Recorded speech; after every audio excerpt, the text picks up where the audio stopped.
Hello everybody, Luke Dog here, and welcome back to part 2 of Let's Read the Hobbit.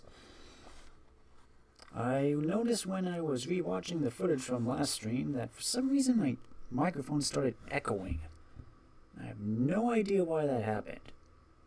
I apologize for that if that was distracting, but I'm hoping it doesn't happen this time. Again, I have no idea what happened or what caused it to be like that.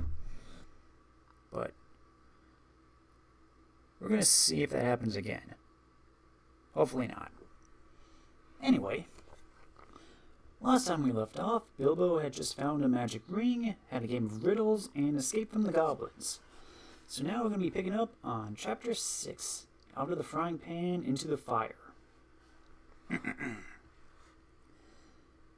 Bilbo had escaped the goblins, but he did not know where he was.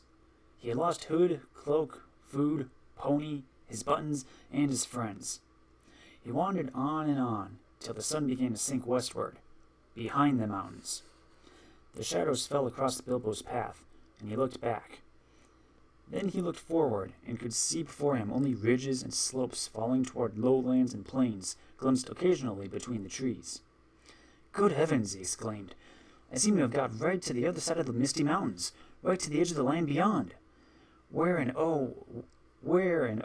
can Gandalf and the dwarves have gone to?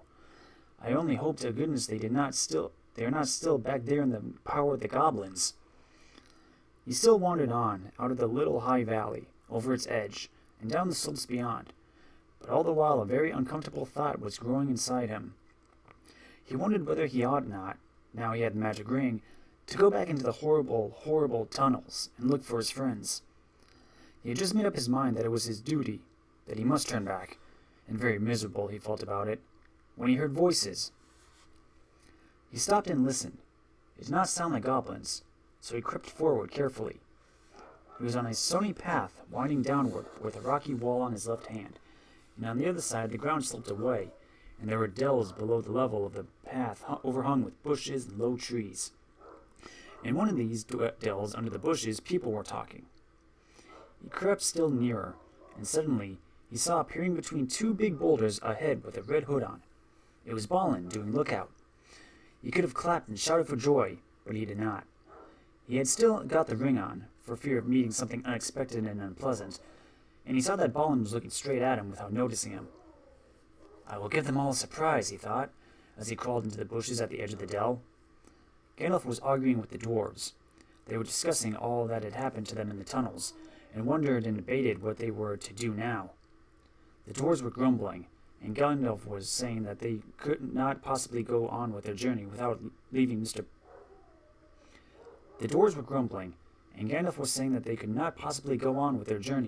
Baggins in the hands of the goblins, without trying to find out if he was alive or dead, and without trying to rescue him.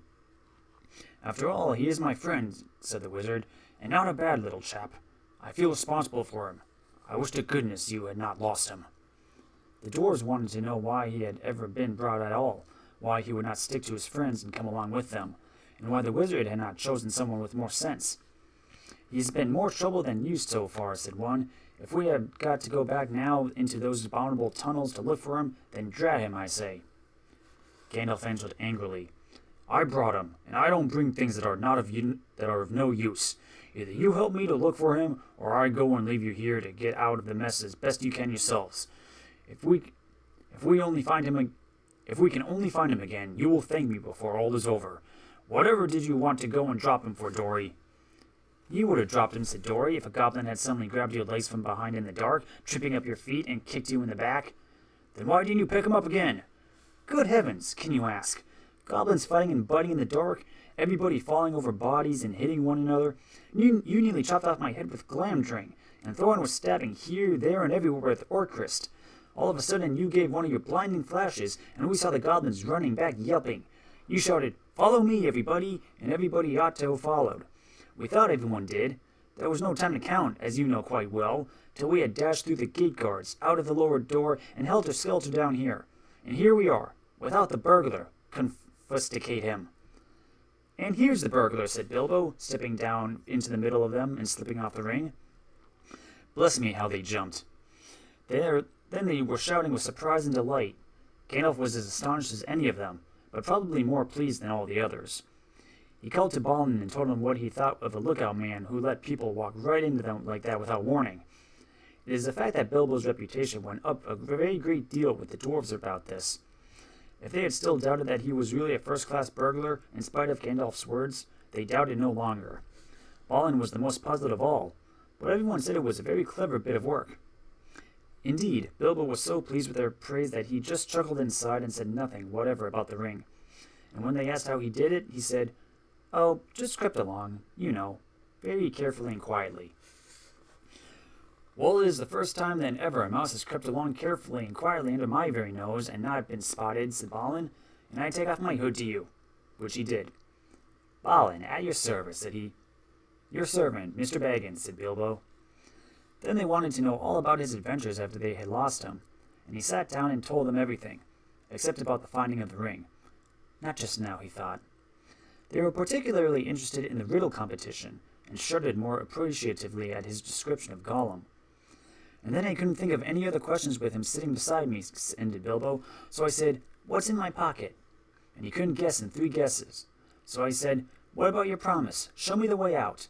But he came at me to kill me, and I ran, and fell over, and he missed me in the dark.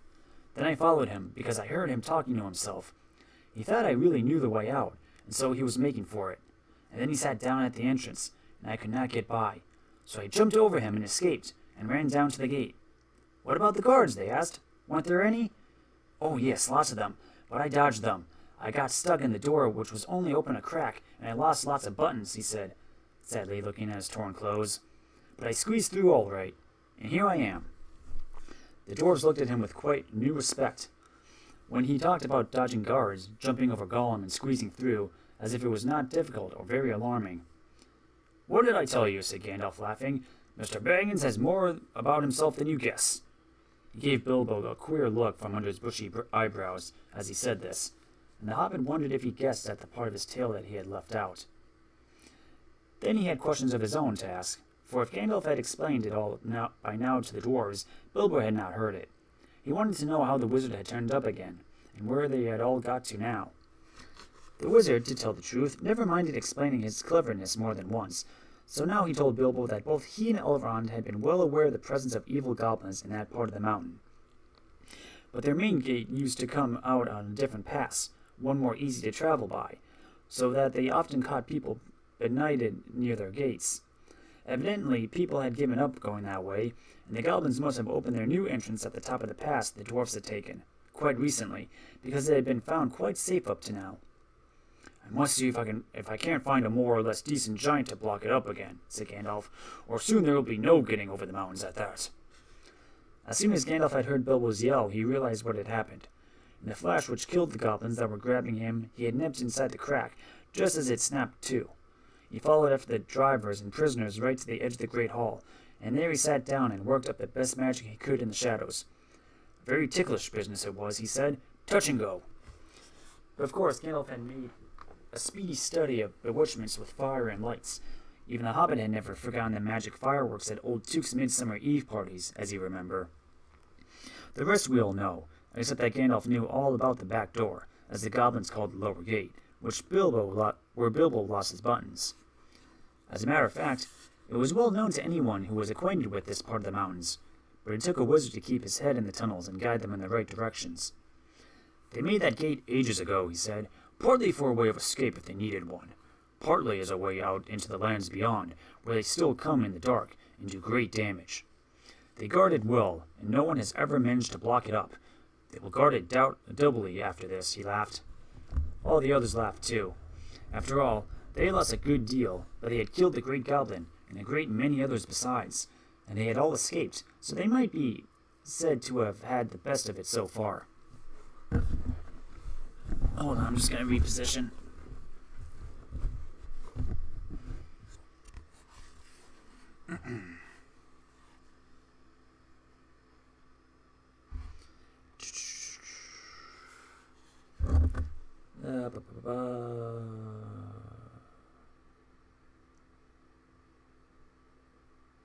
But the wizard called them to their senses. "We must be getting on at once, now we are a little rested," he said. They will be out after us in hundreds when night comes on, and already shadows are lengthening. They can smell our footprints for hours and hours after we have passed. We must be miles on before dusk. There will be a bit of a moon if it keeps fine, and that is lucky. Not that they mind the moon much, but it will give us a little light to steer by." "Oh yes," he said in answer to more questions from the Hobbit. "You lost track of time inside goblin tunnels.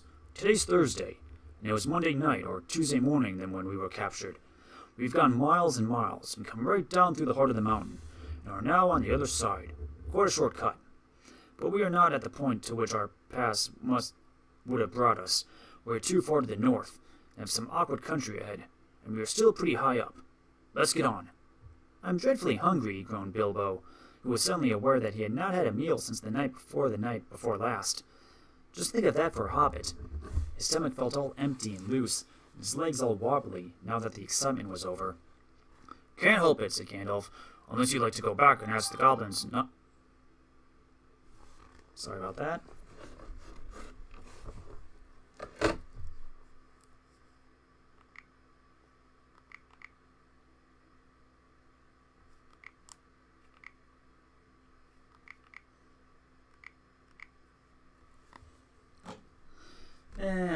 Oh man, I lost my spot.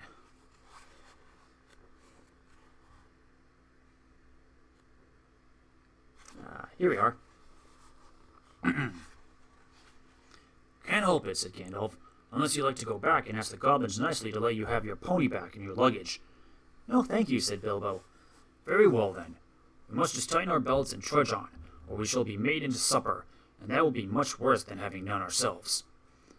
As they went on, Bilbo looked from side to side for something to eat, but the blackberries were still only in flower, and of course there were no nuts, not even hawthorn berries. He nibbled a bit of sorrel, and he drank from a small mountain stream that crossed the path, and he ate 3 wild strawberries that he found on its banks, but it was not much good. They still went on and on. The rough path disappeared. The bushes and the long grasses between the boulders, the patches of rabbit-cropped turf, the thyme and sage and the marjoram, the yellow rock roses all vanished, and they found themselves at the top of a wide, steep slope of fallen stones, the remains of a landslide. When they began to go down this, rubbish and small pebbles rolled away from their feet.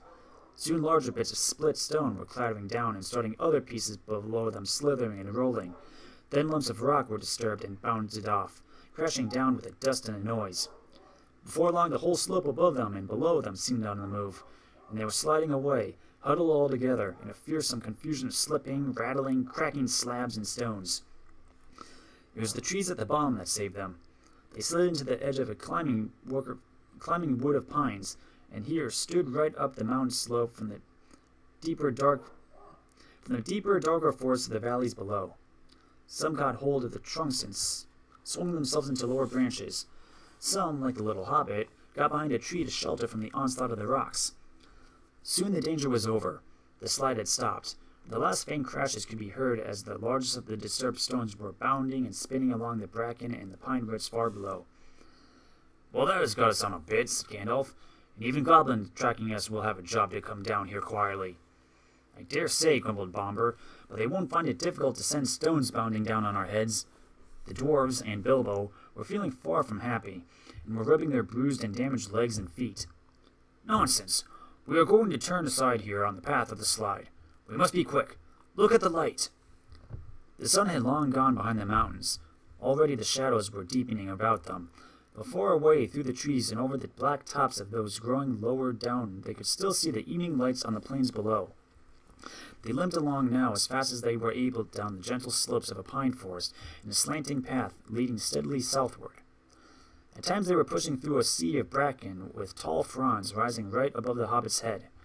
At times they were marching along quite as quiet over a floor of pine needles, and all the while the forest gloom got heavier and the forest silence deeper. There was no wind that evening to bring even a sea sighting into the branches of the trees. "Must we go any further?" asked Bilbo, when it was so dark that he could only see Thorin's beard wagging beside him, and so quiet that he could hear the dwarf's breathing like loud noises. "My toes are all bruised and bent, and my legs ache, and my stomach is wagging like an empty sack." "A bit further," said Gandalf. After what seemed ages further, they came suddenly to an opening where no trees grew. The moon was up and was shining into the clearing. Somehow it struck all of them as not at all a nice place, although there was nothing wrong to see. All of a sudden they heard a howl away downhill, a long, shuddering howl. It was answered by another away to the right, a good deal nearer to them, then by another not far away to the left. It was wolves howling at the moon, wolves gathering together. There were no wolves living near Mr. Baggins's hole at home, but he knew that noise. He had had it described to him often enough in tales. One of his elder cousins, on the Tuke side, who had been a great traveler, used to imitate it to frighten him. To hear it out in the forest under the moon was too much for Bilbo.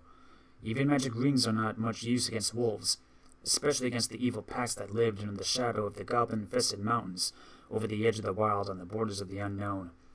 Wolves of that sort smell keener than goblins, and do not need to see you to catch you. "What shall we do? What shall we do?" he cried. "Escaping goblins to be caught by wolves," he said, and it became a proverb, though we now say out of the frying pan into the fire in the same sort of uncomfortable situations. "Up the trees, quick!" cried Gandalf, and they ran to the trees at the edge of the glade, hunting for those that had branches fairly low or were slender enough to swarm up. They found them as quickly as ever they could, you can guess, and up they went as high as ever they could trust the branches. You would have laughed, from a safe distance, if you had seen the dwarfs sitting up in the trees with their beards dangling down, like old gentlemen gone cracked and playing at being boys. Feely and Keely were at the top of a tall larch, like an enormous Christmas tree. Dori, Nori, Ori, Oin, and Gloin were more comfortable in a huge pine with regular branches sticking out at intervals, like the spokes of a wheel. Bifur, Bofur, Bomber, and Thorin were in another. Dwalin and Balin had swarmed up as tall, slender fir with few branches, and were trying to find a place to sit in the greenery at the topmost boughs. Gandalf, who was a good deal taller than the others, had found a tree which they could not climb, a large pine standing at the very edge of the glade. It was quite hidden in its boughs, but you could see his eyes gleaming in the moon and he peeped out. And Bilbo? He could not get into any tree, and was scuttling about from trunk to trunk, like a rabbit that had lost its hole and had a dog after it. "You've left the burglar behind again," said Nori to Dori, looking down. "I can't be always carrying burglars on my back," said Dori, "down tunnels and up trees. What do you think I am, a porter?" "He'll be eaten if we don't do something," said Thorin, for there were howls all around them now, getting nearer and nearer. "Dori," he called, for Dori was lowest down in the easiest branch. "Quick, and give Mr. Baggins a hand up." Dori was really a decent fellow, in spite of his grumbling. Poor Bilbo could not reach his hand even when he climbed down to the bottom branches and hung his arm down as far as ever he could. So Dori actually climbed out of the tree and let Bilbo scramble up and stand on his back. Just at that moment, the wolves trotted howling into the clearing. All of a sudden, there were hundreds of eyes looking at them. Still, Dori did not let Bilbo down. He waited till he had clambered off his shoulders into the branches, and then he jumped for the branches himself. Only just in time. A wolf snapped at his cloak as he swung up and nearly got him. In a minute there was a whole pack of them yelping all around the tree and leaping up at the trunk, with eyes blazing and tongues hanging out. But even the wild wargs, for so the evil wolves over the edge of the world were named, cannot climb trees. For a while they were safe. Luckily it was warm and not windy. Trees are not very comfortable to sit in for long at any time, but in the cold and the wind with wolves all around below waiting for you, they can be perfectly miserable places. This glade in the ring of trees was evidently a meeting place for the wolves. More and more kept coming in. They left guards at the foot of the tree in which Dori and Bilbo were, and then went snuffling about till they had smelt out every tree that had anyone in it.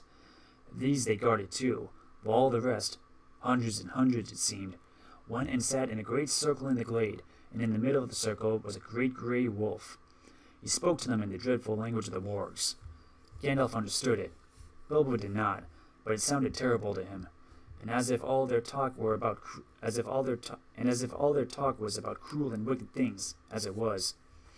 Every now and then all the wargs in the circle would answer their great chief all together, and the dreadful clamor almost made the hobbit fall out of his pine tree. I will tell you what Gandalf heard, though Bilbo did not understand it. The wargs and the goblins often helped one another in wicked deeds. Goblins do not usually venture far from their mountains, unless they are driven out and are looking for new homes, or are marching to war.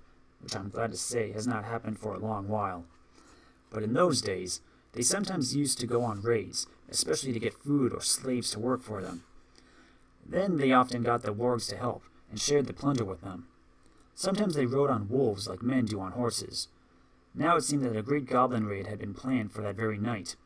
The wargs had come to meet the goblins, and the goblins were late. The reason, no doubt, was the death of the great goblin, and all the excitement caused by the dwarves and Bilbo and the wizard, for whom they were probably still hunting. In spite of the dangers on this far land, bold men had of late been making their way back into it from the south, cutting down trees and building themselves places to live in among the most pleasant woods in the valleys and along the river shores. There were many of them, and they were brave and well armed, and even the wargs dared not attack them if there were many together or in the bright day. But now they had planned with the goblins' help to come by night upon some of the villages near this in the mountains. If their plan had been carried out, there would have been none left there the next day. All would have been killed except for the few goblins kept from the wolves and carried back as prisoners to their caves. These were dreadful talk to listen to, not only because of the brave woodsmen and their wives and children, but also because of the danger which now threatened Gandalf and his friends. The wargs were angry and puzzled at finding them here in their very meeting place. They thought they were friends of the woodsmen, and would come to spy on them, and would take news of their plans down into the valleys, and then the goblins and the wolves would have to fight a terrible battle instead of capturing prisoners and devouring people, waking suddenly from their sleep. So the wargs had no intention of going away and letting the people up the trees escape, at any rate not until morning. And long before that, they said, goblin soldiers would be coming down from the mountains, and goblins can climb trees, or cut them down. Now you can understand why Gandalf, listening to their growling and yelping, began to be dreadfully afraid, wizard though he was, and to feel that they were in a very bad place, and had not yet escaped at all. All the same, he was not going to let them have it all their way, though he could not do so very much stuck up in a tall tree with wolves all round on the ground below. He gathered the huge pine cones from the branches of the tree. Then he set one alight with bright blue fire, and threw it whizzing down among the circle of the wolves. It struck one on the back, and immediately his shaggy coat caught fire, and he was leaping to and fro, yelping horribly. Then another came, and another, one in blue flames, one in red, another in green. They burst on the ground in the middle of the circle, and went off in colored sparks and smoke.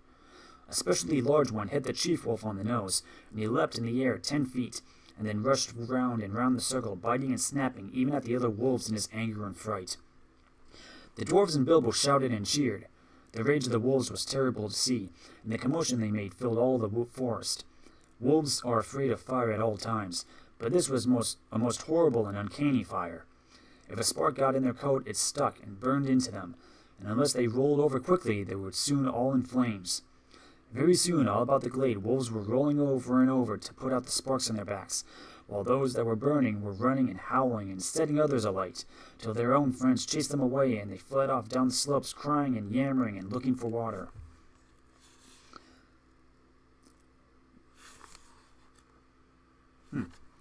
"What is all this uproar in the forest tonight?" said the Lord of the Eagles. He was sitting, black in the moonlight, on the top of a lonely pinnacle of rock in the eastern edge of the mountains. "I hear wolves' voices. Are the goblins at mischief in the woods?" He swept up into the air, and immediately 2 of his guards from the rocks at either hand leapt up to follow him. They circled up in the sky and looked down upon the ring of the wargs, a tiny spot far, far below.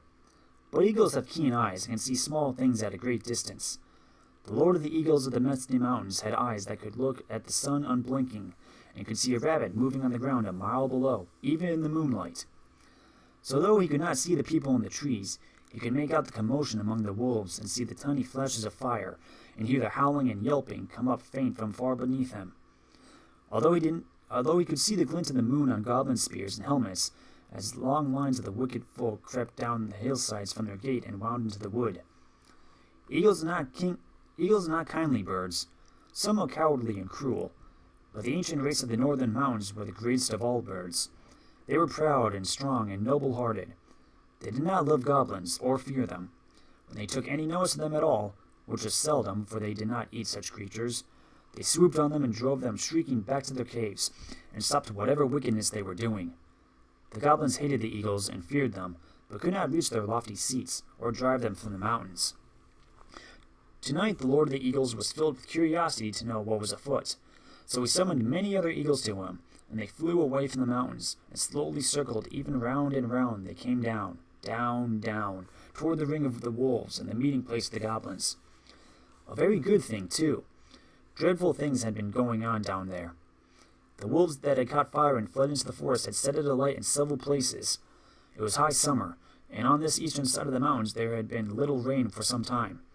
Yellowing bracken, fallen branches, deep-piled pine needles, and here and there dead trees were soon in flames. All around the clearing of the wargs fire was leaping, but the wolf guards did not leave the trees.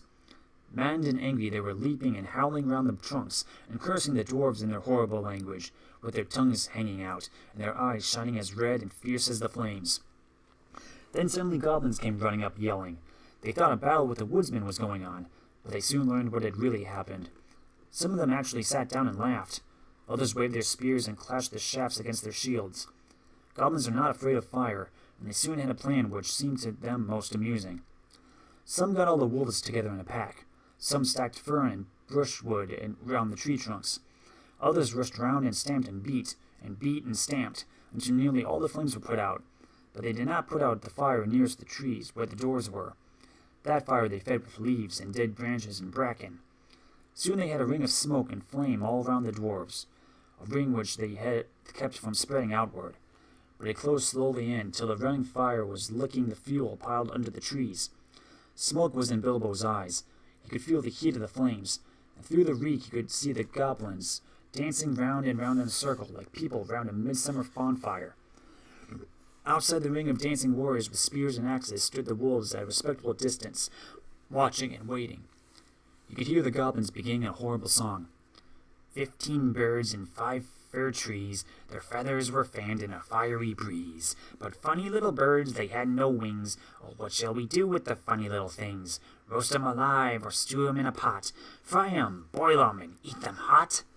Then they stopped and shouted, Fly away, little birds, fly away if you can. Come down, little birds, or you'll get roasted in your nests. Sing, sing, little birds, why don't you sing?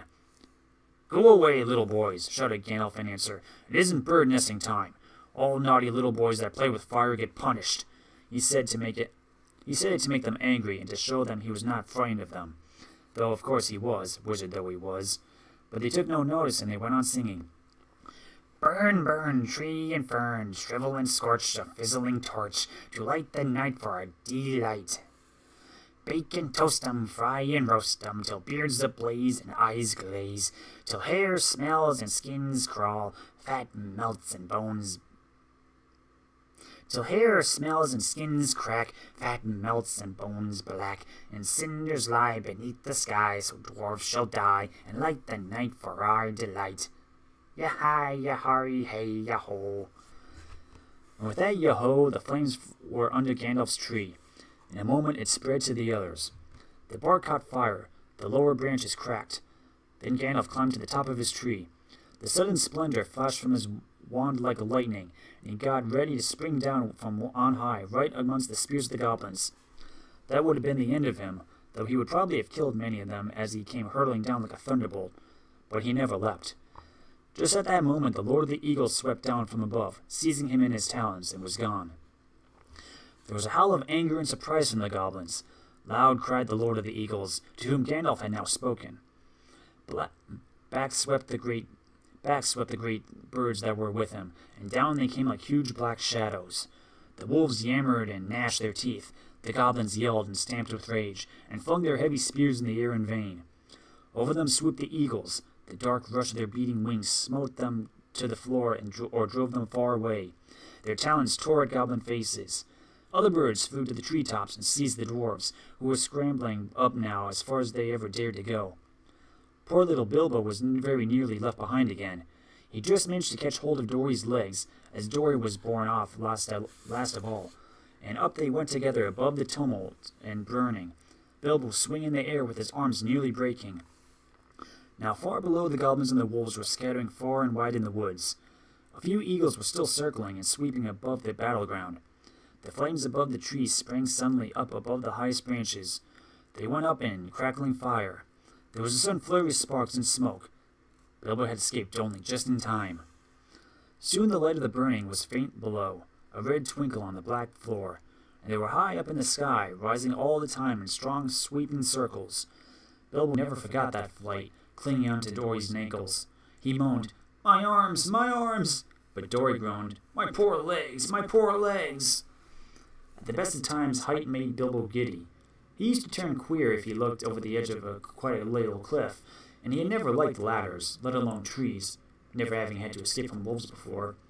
So you can imagine how his head swam now, when he looked down between his dangling toes and saw the dark lands opening wide underneath him, touched here and there with the light of the moon on a hillside rock or a stream in the plains.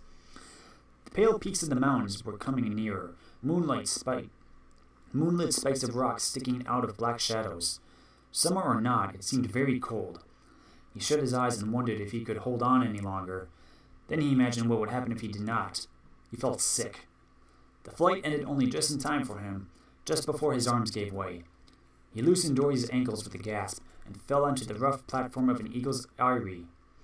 Then he lay without speaking, and his thoughts were a mixture of surprise at being safe from the fire and fear lest he fall off that narrow place into the deep shadows on either side. He was feeling very queer inside. He was feeling very queer indeed in his head by this time after the dreadful adventures of the last 3 days, with next to nothing to eat. And he found himself saying aloud, "Now I know what a piece of bacon feels like when it is suddenly picked out of the pan on a fork and put back on the shelf." "No, you don't," he heard Dory answering, "because the bacon knows that it will get back in the pan sooner or later, and it is to be hoped we shan't. Also, eagles aren't forks." Oh no, not a bit like storks. Forks, I mean." "Oh no, not a bit like storks. Forks, I mean," said Bilbo, sitting up and looking anxiously at the eagle who was perched close by. He wondered what other nonsense he had been saying, and if the eagle would think it rude. You ought not to be rude to an eagle, when you are only the size of a hobbit, and are up in his eyrie at night. The eagle only sharpened his beak on a stone and trimmed his feathers and took no notice. Soon another eagle flew up. "The Lord of the Eagles bids you to bring your prisoners to the great shelf," he cried, and was off again. The other seized Dory in his claws and flew away with him in the night, leaving Bilbo all alone. He had just strength to wonder what the messenger had meant by prisoners, and to begin to think of being torn up for supper like a rabbit, when his own turn came. The eagle came back, seized him in his talons by the back of his coat, and swooped off. This time he flew only a short way. Very soon Bilbo was laid down, trembling with fear, on a wide shelf of a rock on the mountainside. There was no path down on it to save by flying, and no path off it except by jumping over a precipice. There he found all the others sitting with their backs to the mountain wall. The Lord of the Eagles also was there, and was speaking to Gandalf. It seemed that Bilbo was not going to be eaten after all.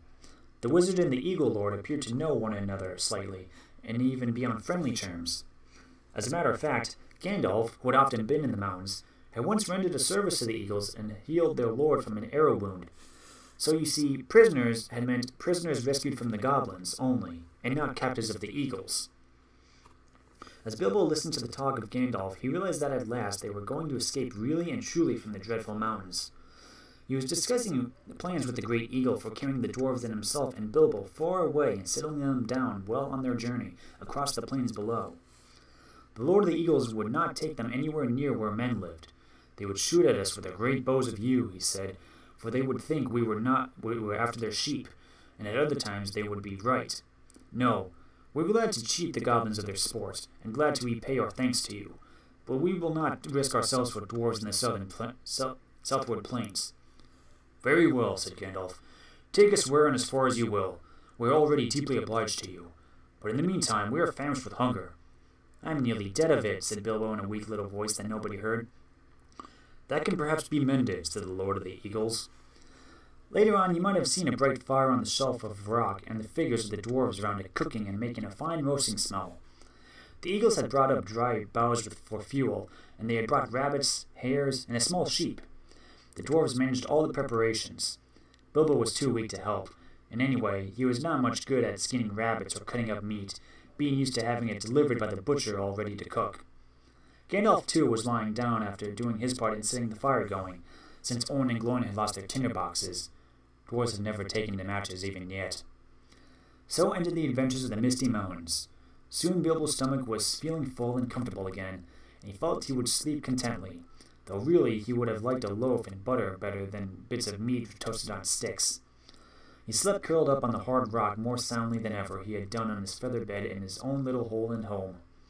But all night he dreamed of his own house, and wandered in his sleep into all his different rooms, looking for something that he could not find, nor remember what it looked like.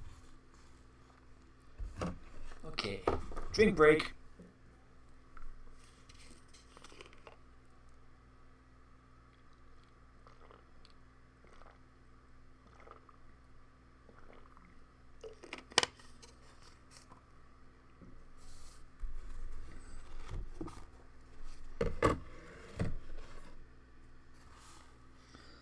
Chapter 7.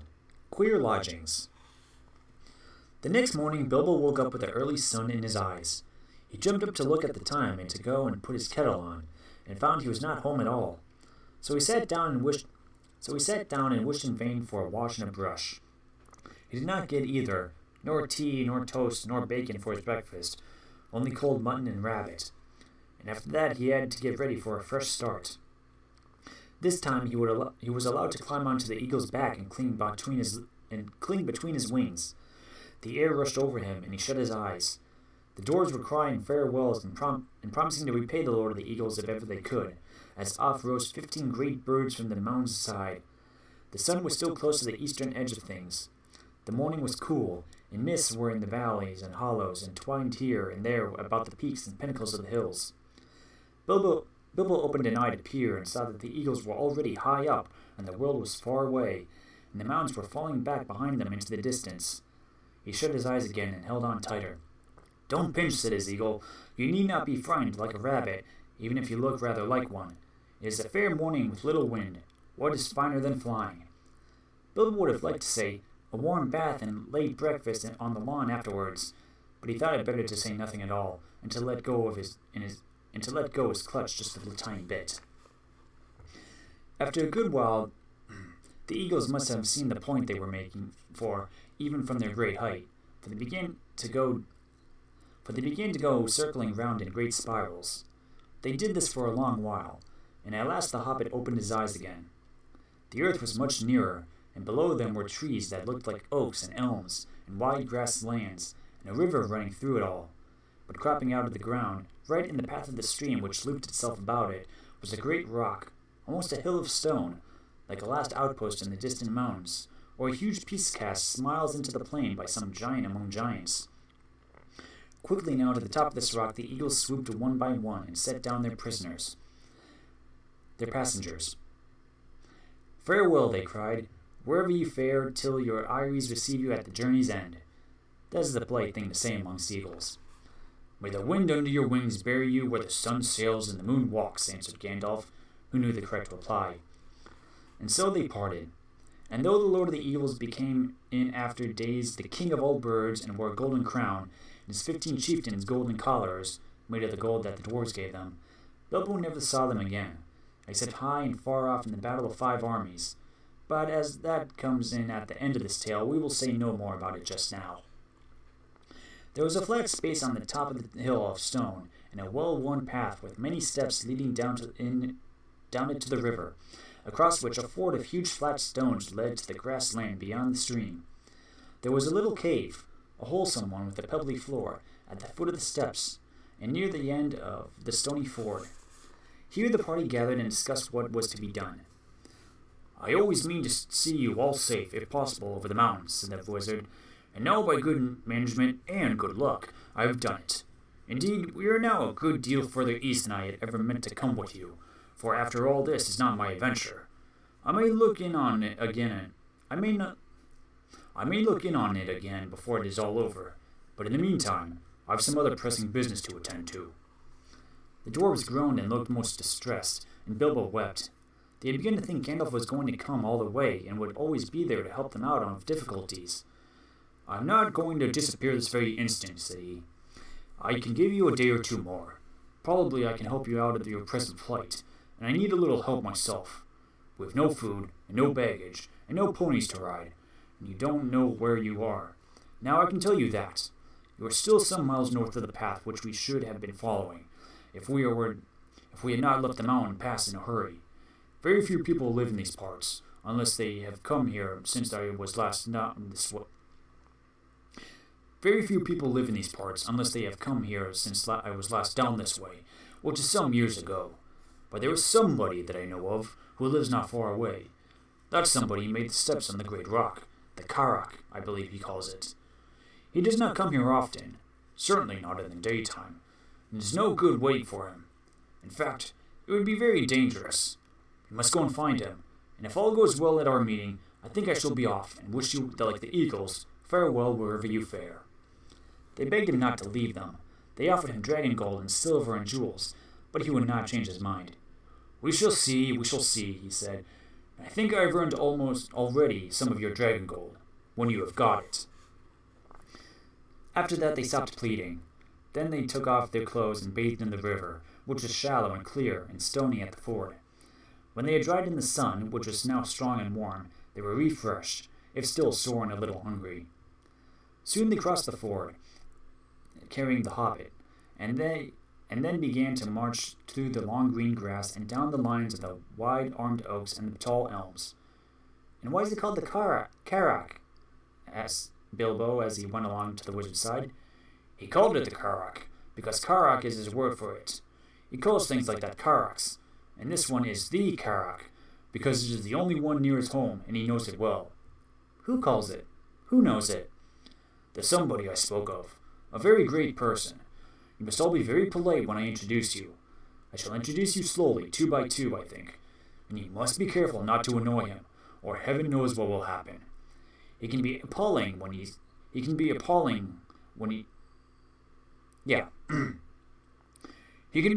he's angry, though he is kind enough if humored. Still, I warn you, he gets angry easily. The dwarves all gathered round when they heard the wizard talking like this to Bilbo. Is that the person you are taking us to now? They asked. Couldn't you find somebody more easy-tempered? Hadn't you better explain it all a bit clearer? And so on. Yes, it certainly is. No, I could not. I was explaining very carefully, answered the wizard crossly. If you must know more, his name is Bjorn. He's very strong, and he's a skin changer. What? A furrier? A man that kills rabbits' conies when he doesn't turn their skins into squirrels? Asked Bilbo. Good gracious heavens, no, said Gandalf. Don't be a fool, Mr. Baggins, if you can help it. And in the name of all wonder, don't mention the word furrier again as long as you are within 100 miles of his house. No rug, cape, tippet, muff, nor any other such unfortunate word. He's a skin changer. He changes his skin. Sometimes he's a huge black bear. Sometimes he's a great, strong, black-haired man with huge arms and a great beard. I cannot tell you much more, though that ought to be enough. Some say he is a bear descended from the great and ancient bears of the mountains that lived here before the giants came.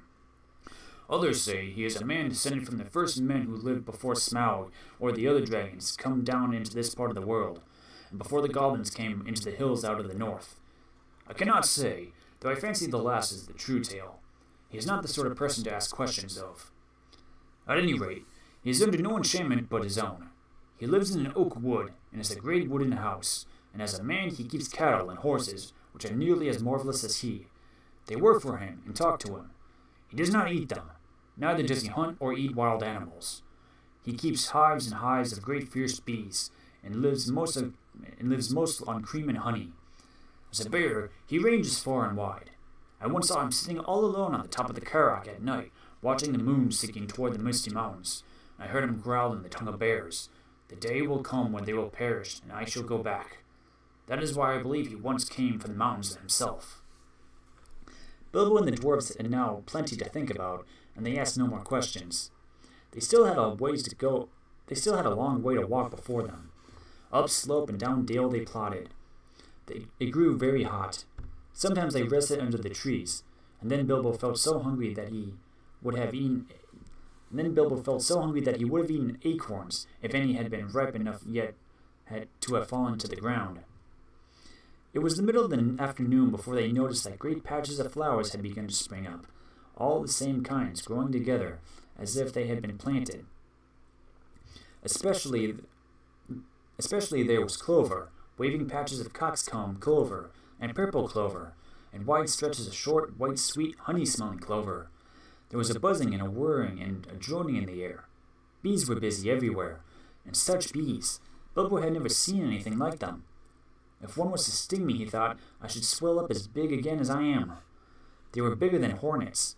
The drones were bigger than your thumb, a good deal, and the bands of yellow on their deep black bodies shone like fiery gold. "We are getting near," said Gandalf. "We are on the edge of his bee pastures." After a while they came to a belt of tall and very ancient oaks, and beyond these to a high thorn hedge, toward which you could neither see nor scramble. "You had better wait here," said the wizard to the dwarves, "and when I call or whistle begin to come after me. You will see the way I go, but only in pairs, mind, about 5 minutes between each part of you. Bomber is fattest and will do for 2. He had better come alone and last. Come on, Mr. Baggins. There's a gate somewhere around this way." And with that he went off along the hedge, taking the frightened hobbit with him. They soon came to a wooden gate, high and broad, beyond which they could see gardens and a cluster of low wooden buildings, some thatched and made of unshaped logs, barns, stables, sheds, and a long, low wooden house.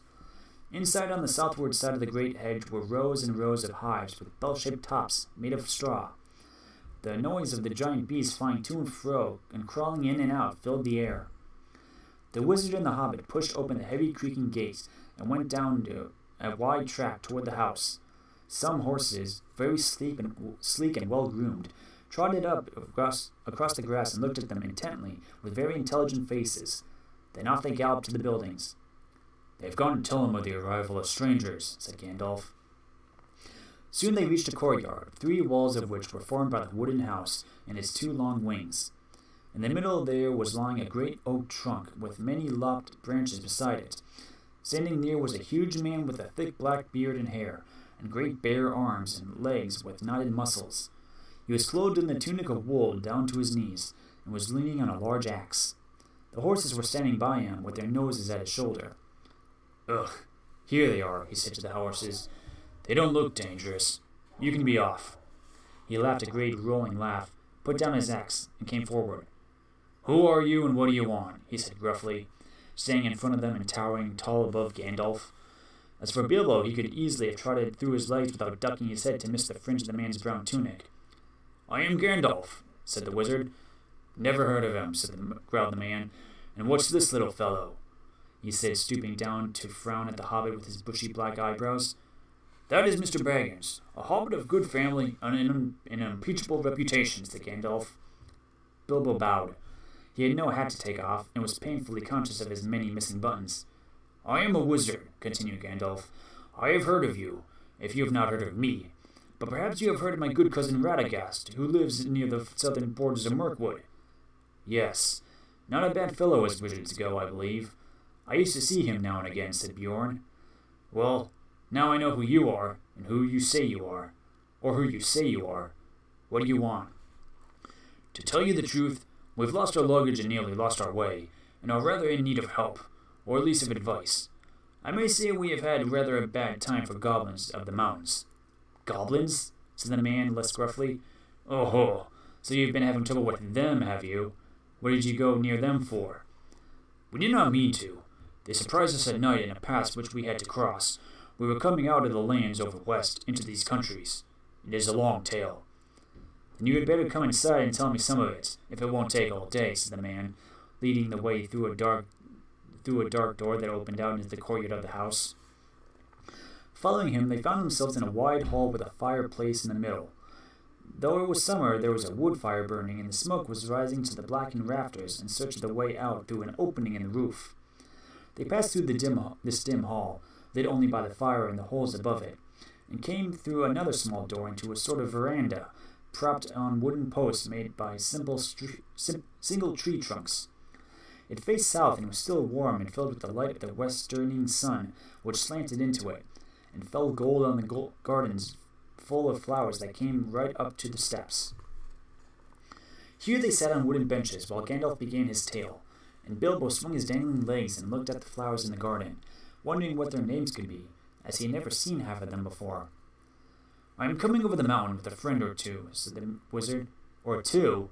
I only see one, and a little one at that," said Bjorn. "Well, to tell you the truth, I did not like to bother you with a lot of us, until I found out if you were busy. I will give a call if I may." "Go on, call away." So Gandalf gave a long, shrill whistle, and presently Thorin and Dori came around the house by the garden path and stood bowing low before them. "One or two you meant, I see," said Bjorn. "But these aren't hobbits. They are dwarves." "Thorin Oakenshield, at your service." "Dori, at your service," said the two dwarves, bowing again. "I don't need your service, thank you," said Bjorn, "but I expect you need mine.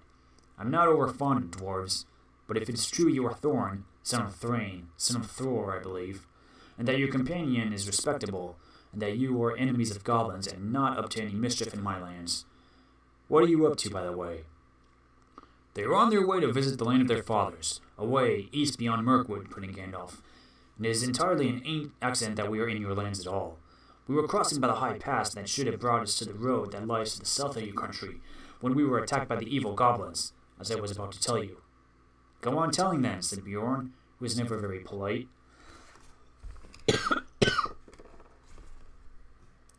Drink break.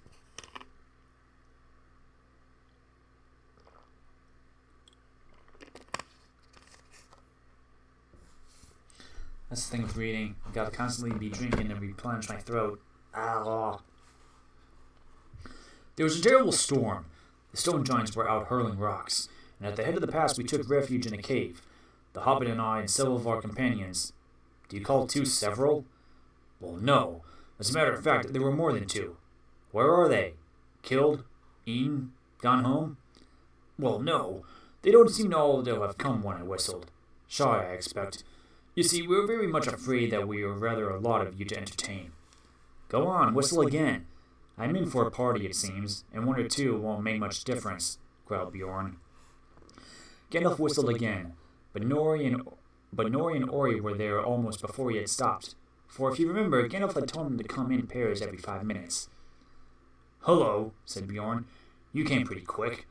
Where were you hiding? Come on, my jack in the boxes? No. Come on, my jack in the boxes." "No, at your service." "Oh, yeah," they began, but Bjorn interrupted them. "Thank you. When I want your help, I will ask for it. Sit down and let's get on with this tale, or it will be supper time before it ended." "As soon as we were asleep," went on Gandalf, "a crack at the back of the cave opened. Goblins came out and grabbed the Hobbit and the dwarves and our troop of ponies." "Troop of ponies? What were you, a traveling circus? Or were you carrying lots of goods? Or do you always call 6 a troop?" "Oh, no. As a matter of fact, there were more than 6 ponies, for there were more than 6 of us. And, well, here are 2 more." Just at that moment, Balin and Dwalin appeared and bowed so low that their beards swept the stone floor. The big man was frowning at first, but they did their best to be frightfully polite, and kept on nodding and bending and bowing and waving their hoods before their knees in proper dwarf fashion, till he stopped frowning and burst into a chuckling laugh. They looked so comical. "Troop was right," he said. "A fine comic one. Come in, my merry men. And what are your names? I don't want your service just now, only your names. And then sit down and stop wagging." "Balin and Dwalin," they said, not daring to be offended, and sat flop on the floor, looking rather surprised. "Now, go on again," said Bjorn to the wizard. "Where was I? Oh, yes. I was not grabbed. I killed a goblin or 2 with a flash." "Good," growled Bjorn. "It's some good being a wizard, then." "And slept inside the crack before it closed. I followed down into the main hall, which was crowded with goblins. The great goblin was there with 30 or 40 armed guards. I thought to myself, even if they were not all chained together, what can a dozen do against so many?" "A dozen? That's the first time I've heard 8 called a dozen. Or have you still got some more jacks that haven't yet come out of their boxes?" "Well, yes, there seems to be a couple more here now. Feely and Keely, I believe," said Gandalf, as these 2 now appeared and stood smiling and bowing. "That's enough," said Bjorn. "Sit down and be quiet. Now go on, Gandalf." So Gandalf went on with the tale until they came to the fight in the dark, the discovery of the lower gate, and their horror when they found that Mr. Baggins had been mislaid. "We counted ourselves and found that there was no hobbit. There were only 14 of us left." "14? That's the first time I've heard one from 10 leaves 14. You mean 9, or else you haven't told me yet all the names of your party." Well, of course you haven't seen Odin and Gloin yet, and bless me, here they are. I hope you'll forgive them for bothering you. Oh, let 'em all come. Hurry up. Come along, you two, and sit down. But look here, Gandalf. Even now you have only got yourselves the 10 dwarves and the Hobbit that was lost. That only makes 11, plus one mislaid, and not 14, unless wizards count differently to other people. But now, please get on with the tale. Bjorn did not show it more than he could help, but really he had begun to get very interested. You see, in the old days, he had known the very part of the mountain that Gandalf was describing. He nodded and he growled when he heard of the hobbits' reappearance and of their scramble down the stone slide and of the wolf ring in the woods. When Gandalf came to their climbing into trees and the wolves all underneath, he got up and strode about and muttered, "I wish I had been there. I would have given them more than fireworks." "Well," said Gandalf, very glad to see that his tale was making a good impression, "I did the best I could. There we were with the wolves going mad underneath us, and the forest beginning to blaze in places, when the goblins came down from the hills and discovered us. They yelled with delight and sang songs making fun of us. 15 birds and 5 fir trees. Good heavens, growled Bjorn. Don't pretend that goblins can't count. They can. 12 isn't 15 and they know it. And so do I. There were Bifur and Bofur as well. I haven't ventured to introduce them before, but here they are. In came Bifur and Bofur. And me, gasped Bombur, pulling up behind. He was fat and also angry at being left till last. He refused to wait 5 minutes and followed immediately after the other two. Well, now there are 15 of you. And since goblins can count, I suppose that is all there is that were up the trees.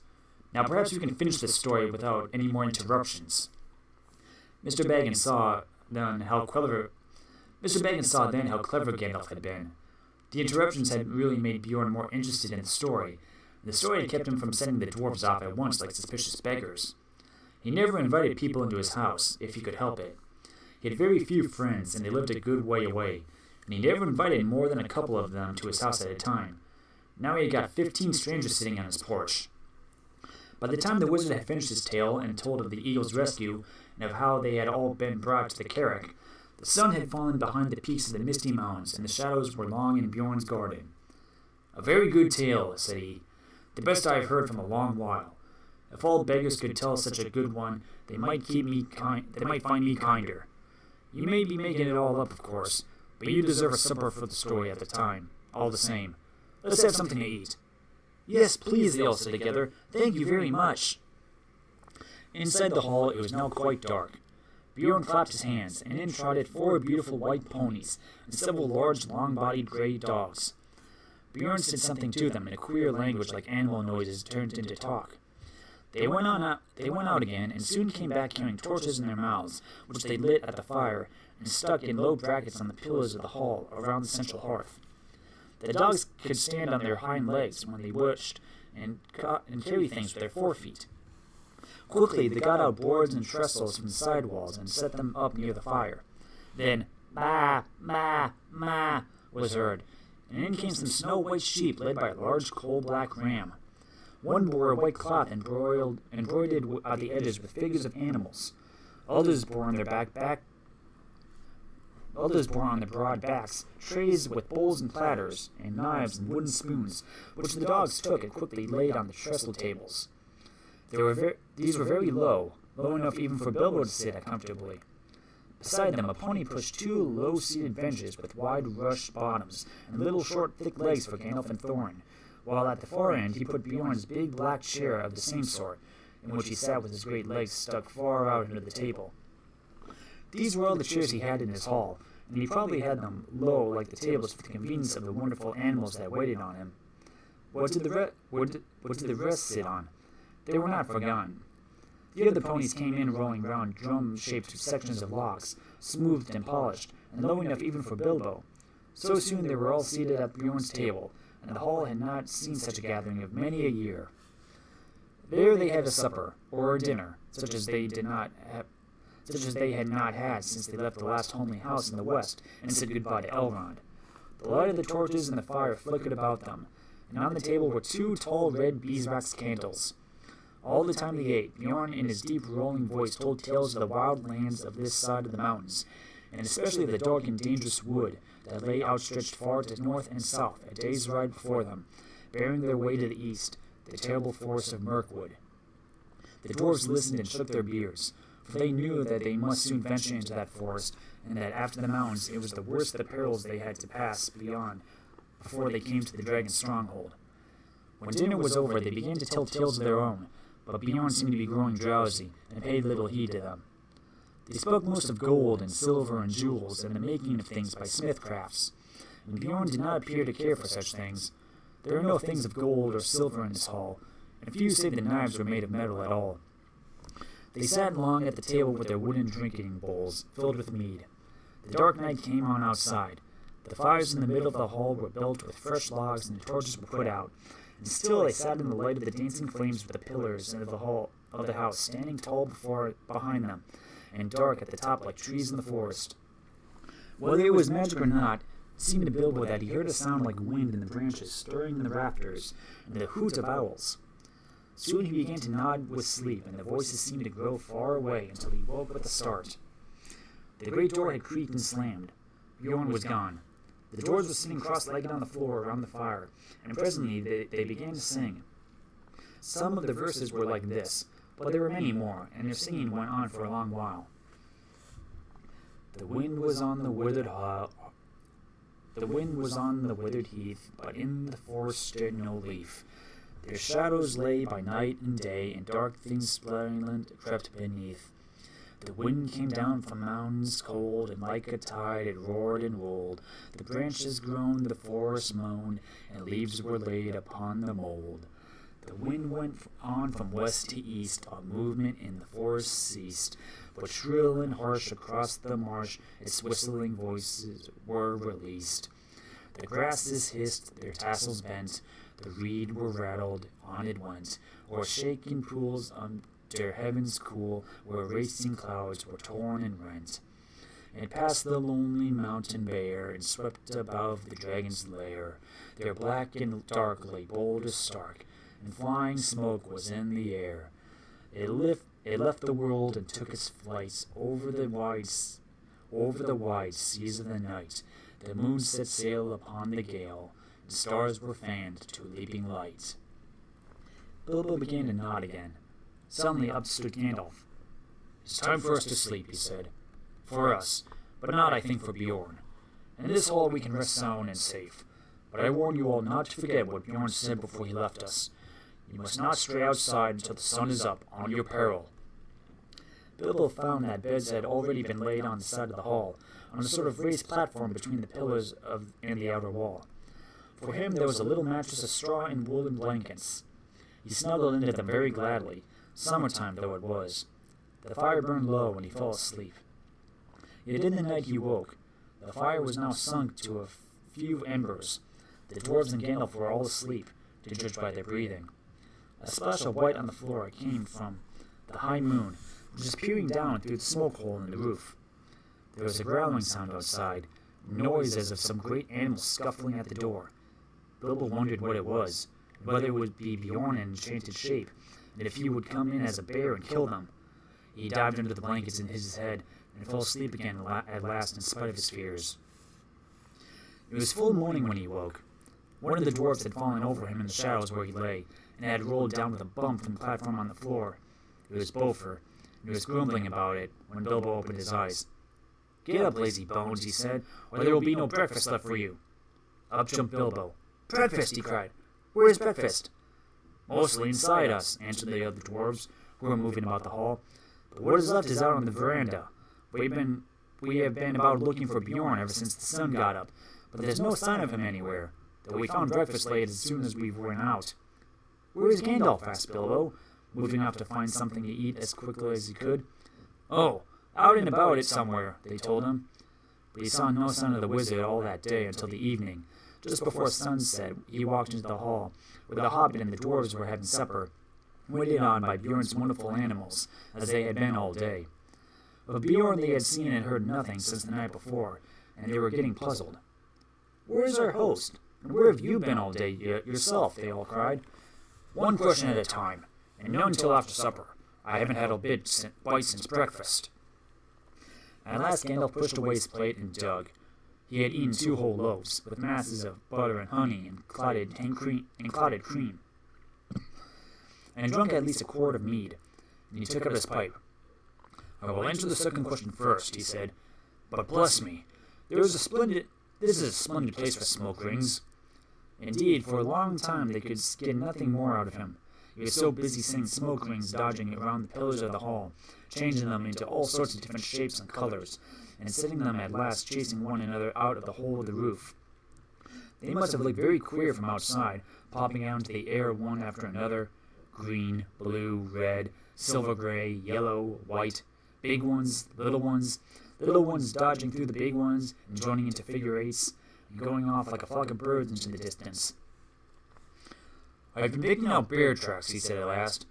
"There must have been a regular bears meeting outside here last night. I soon saw that Bjorn would not have made them all. There were far too many, and they were of various sizes too. I should say there were little bears, large bears, ordinary bears, and gigantic bears, all dancing outside from dark to nearly dawn. They came from almost every direction, except from the west over the river, from the mountains. In that direction only one set of footprints led, none coming. Only one's coming away from here. Only one's going away from here. I followed these as far as the Carrack. There they disappeared into the river, but the water was too deep and strong beyond the rock for me to cross. It is easy enough, as you remember, to get from this bank to the Carrack by this ford, but on the other side of the cliff is a cliff standing up.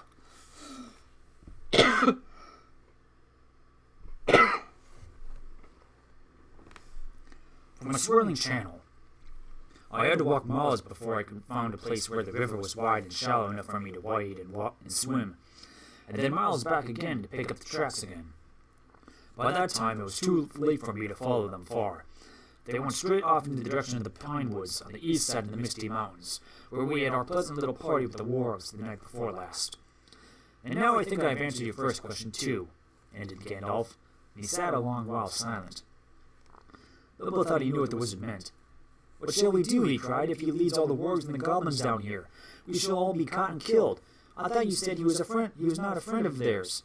"So I did. And don't be silly. You had better go to bed. Your wits are sleepy." The Hobbit felt quite crushed, and as there seemed nothing else to do, he did go to bed. And while the dwarves were still singing songs, he dropped to sleep, still puzzling his little head about Bjorn, till he dreamed a dream of hundreds of black bears dancing slow, heavy dances round and round in the moonlight in the courtyard. Then he woke up when everyone else was asleep, and he heard the same scraping, scuffling, snuffling, and growling as before. Next morning they were all awakened by Bjorn himself. "So here you all are still," he said. He picked up the Hobbit and laughed. "Not eaten by wargs or goblins or wicked bears yet, I see." And he poked Mr. Baggins' waistcoat more disrespectfully. "Little Bunny is getting nice and fat again on bread and honey," he chuckled. "Come and have some more." So they all went to breakfast with him. Bjorn was most jolly for a change. Indeed, he seemed to be in a splendidly good humor, and set them all laughing with his funny stories. Nor did they... He had been over the river and right back up into the mountains.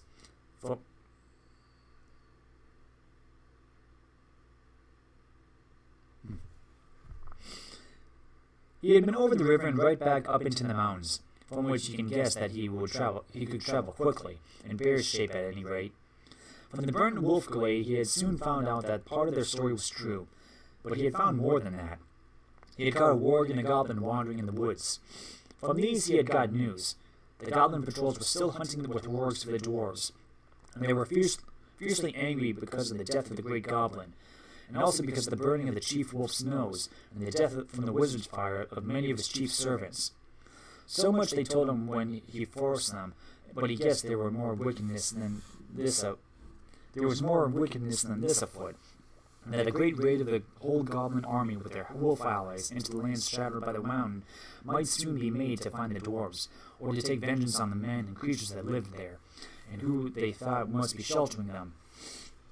"It was a good story, that of yours," said Bjorn, "but I like it still better now that I am sure it is true. You must forgive my not taking your word.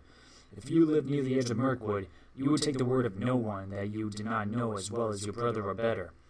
As it is, I can only say that I have hurried home as fast as I could to see that you were safe, and to offer you any help that I can. I shall think more kindly of dwarves after this. Killed the great goblin, he chuckled fiercely to himself. "What did you do with the goblin in the warg?" asked Bilbo suddenly. "Come and see," said Bjorn.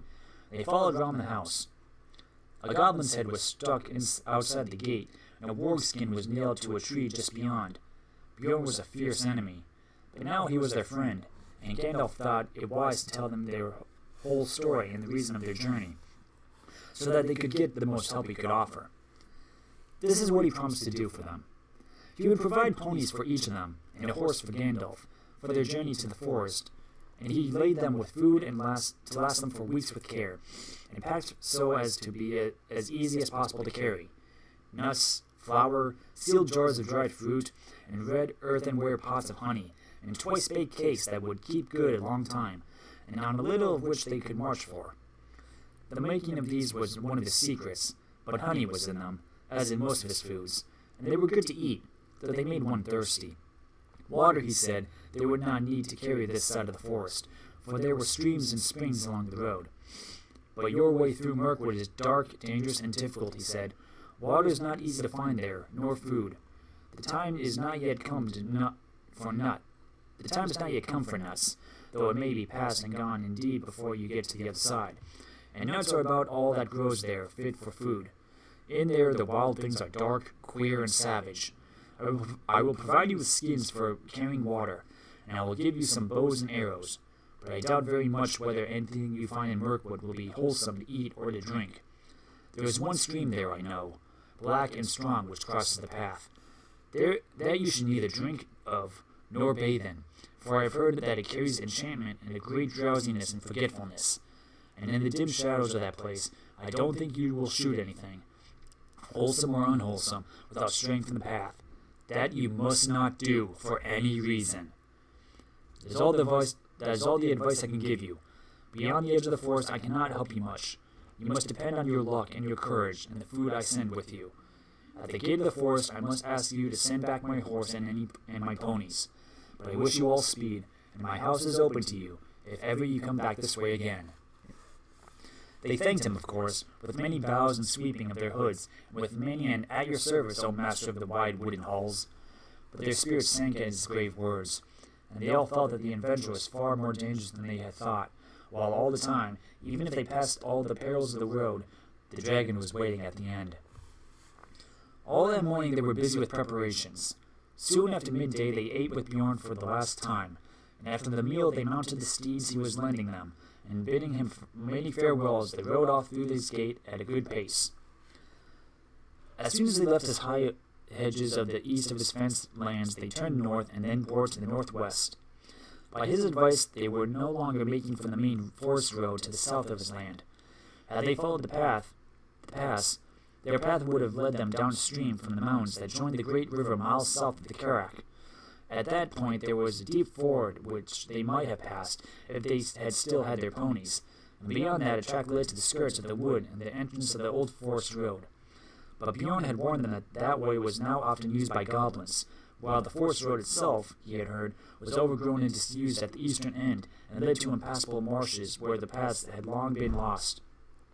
Its eastern opening had also always been far to the south of the lonely mountains, and would have left them still with a long and difficult northward march when they got to the other side.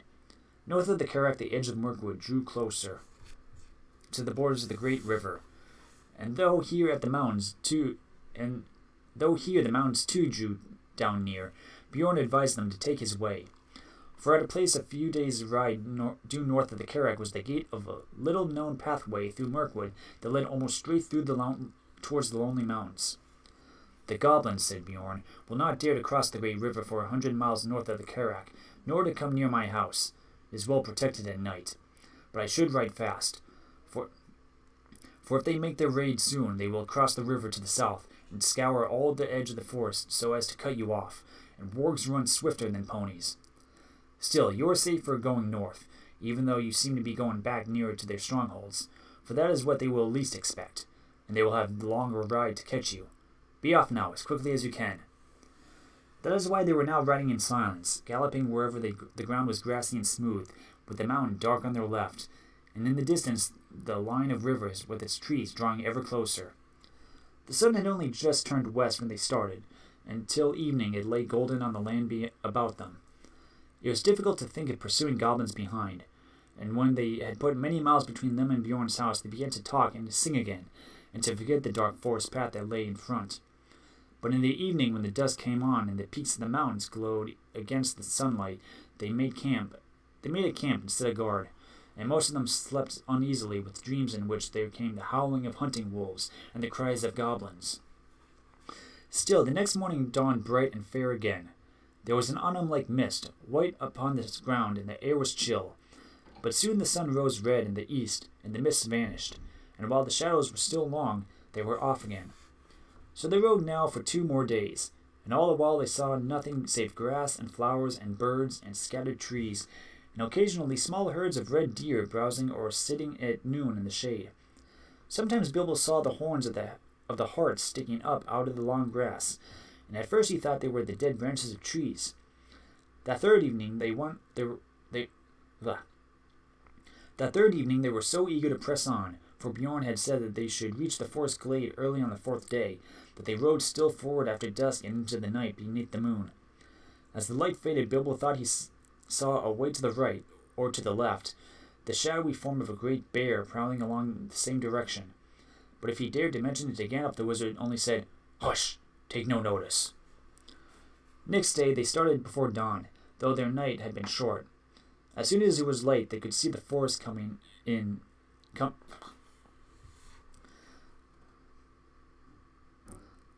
As soon as it was light, they could see the forest coming as it were to meet them, or waiting for them like a black and frowning wall before them. The land began to slope up and up, and it seemed to the Hobbit that a silence began to draw in upon them. Birds began to sing less. There was no more deer. Not even rabbits were to be seen. By the afternoon they had reached the eaves of Mirkwood, and were resting almost beneath the great overhanging boughs of its outer trees. Their trunks were huge and gnarled, their branches twisted, their leaves were dark and long. Ivy grew on them, and trailed along the ground. "Well, here is Mirkwood," said Gandalf, "the greatest of the forests of the northern world. I hope you like the look of it. Now you must send back those excellent ponies you have borrowed." The dwarves were inclined to grumble at this, but the wizard told them that they were fools. "Bjorn is not as far off as you seem to think, and you had better keep your promises anyway, for he is a bad enemy. Mr. Baggins's eyes are sharper than yours. If you had not seen each night after dark a great bear going along with us, or sitting far off in the moon watching our camps, not only to guard you and guide you, but to keep an eye on the ponies too. Bjorn may be your friend, but he loves his animals as his children. You do not guess what kindness he has shown you in letting dwarves ride them so far and so fast, nor what would happen to you if you tried to take them into the forest." "What about the horse, then?" said Thorin. "You don't mention sending them back." "I don't, because I'm not sending it." "What about your promise, then?" "I will look after it. I'm not sending the horse back. I am riding it." Then they knew that Gandalf was going to leave them at the very edge of the Mirkwood, and they were in despair. But nothing they could say would change his mind. "Now we had this all out before, when we landed at the Carrack," he said. "There's no use arguing. I have, as I told you, some pressing business away south, and I am already late through bothering with you people. We may meet again before all this is over, and then again, of course, we may not. That depends on your luck, and on your courage and sense. And I'm sending Mr. Baggins with you. I have told you before that he is more about himself than you can guess, and you will find that out before long. So cheer up, Bilbo, and don't look so glum. Cheer up, Thorin and company. This is your expedition, after all. Think of the treasure at the end, and forget the forest and the dragon, at any rate until tomorrow morning." When tomorrow morning came, he still said the same. So now there was nothing left to do but to fill their water skins at a clear spring they found close to the forest gate, and unpack the ponies. They distributed the packages as fairly as they could, though Bilbo thought his lot was wearisomely heavy, and did not at all like the idea of trudging for miles and miles with all that on his back. "Don't you worry," said Thorin. "It will get lighter all too soon. Before long I expect we shall all wish our packs heavier when the food begins to run short." Then at last they said goodbye to their ponies and turned their heads for home. Off they trotted gaily, seemingly very glad to put their tails toward the shadow of Mirkwood. as they went away and could have sworn that a thing like a bear left the shadow of the trees and shambled off quickly after them. Now Gandalf too said farewell. Bilbo sat on the ground, feeling very unhappy and wishing he was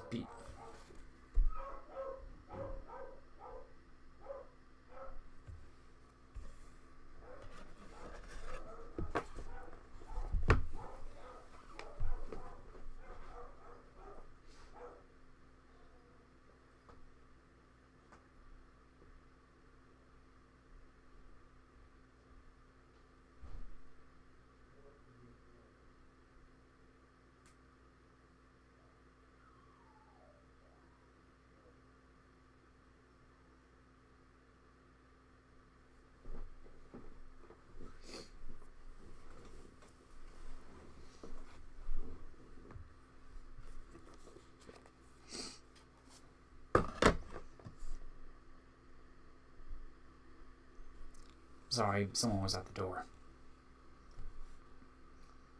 Now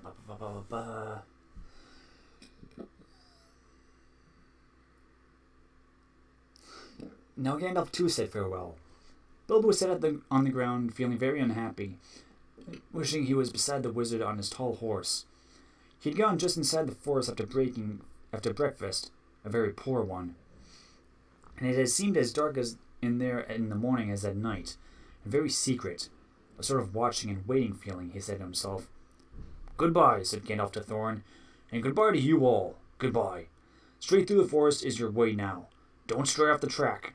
If you do, it is 1,000 to 1 you will never find it again, and never get out of Mirkwood. And then I don't suppose I, or anyone else, will ever see you again." Do we really have to go through?" groaned the Hobbit. "Yes, you do," said the wizard. "If you want to get to the other side, you must either go through or give up your quest. And I'm not going to allow you to back out now, Mr. Baggins. I'm ashamed of you for thinking of it. You have to go look after all the dwarves for me." He laughed. No, said Bilbo. "I didn't mean that. I mean, is there no way round?" "There is, if you care to go 200 miles or so out of your way north, and twice that south. But you wouldn't get a safe path even then. There are no safe paths in this part of the world. Remember, you are over the edge of the wild now, and in for all sorts of fun wherever you go. Before you could get round Mirkwood in the north, you would be right along the slopes of the Grey Mountains, and they are simply stiff with goblins, hobgoblins, and orcs of the worst description. Before you could get round to the south, you will get into the land of the necromancer, and even you, Bilbo, won't need me to tell you tales of that black sorcerer. I don't advise you to go anywhere near the places overlooked by his dark tower. Stick to the forest track, keep your spirits up, hope for the best, and with a tremendous slice of luck you may come out one day and see the long marshes lying below you, and beyond them, high in the east, the lonely mountain where dear old Smaug lives, though I hope he is not expecting you."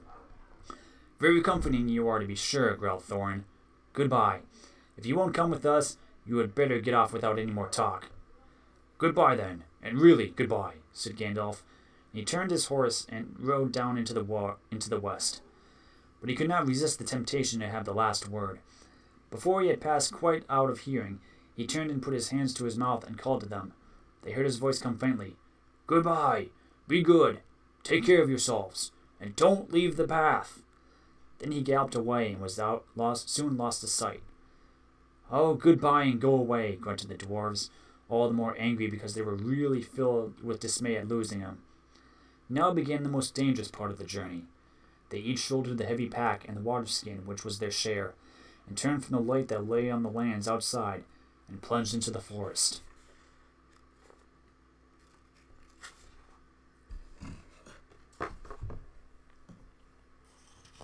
Drink break.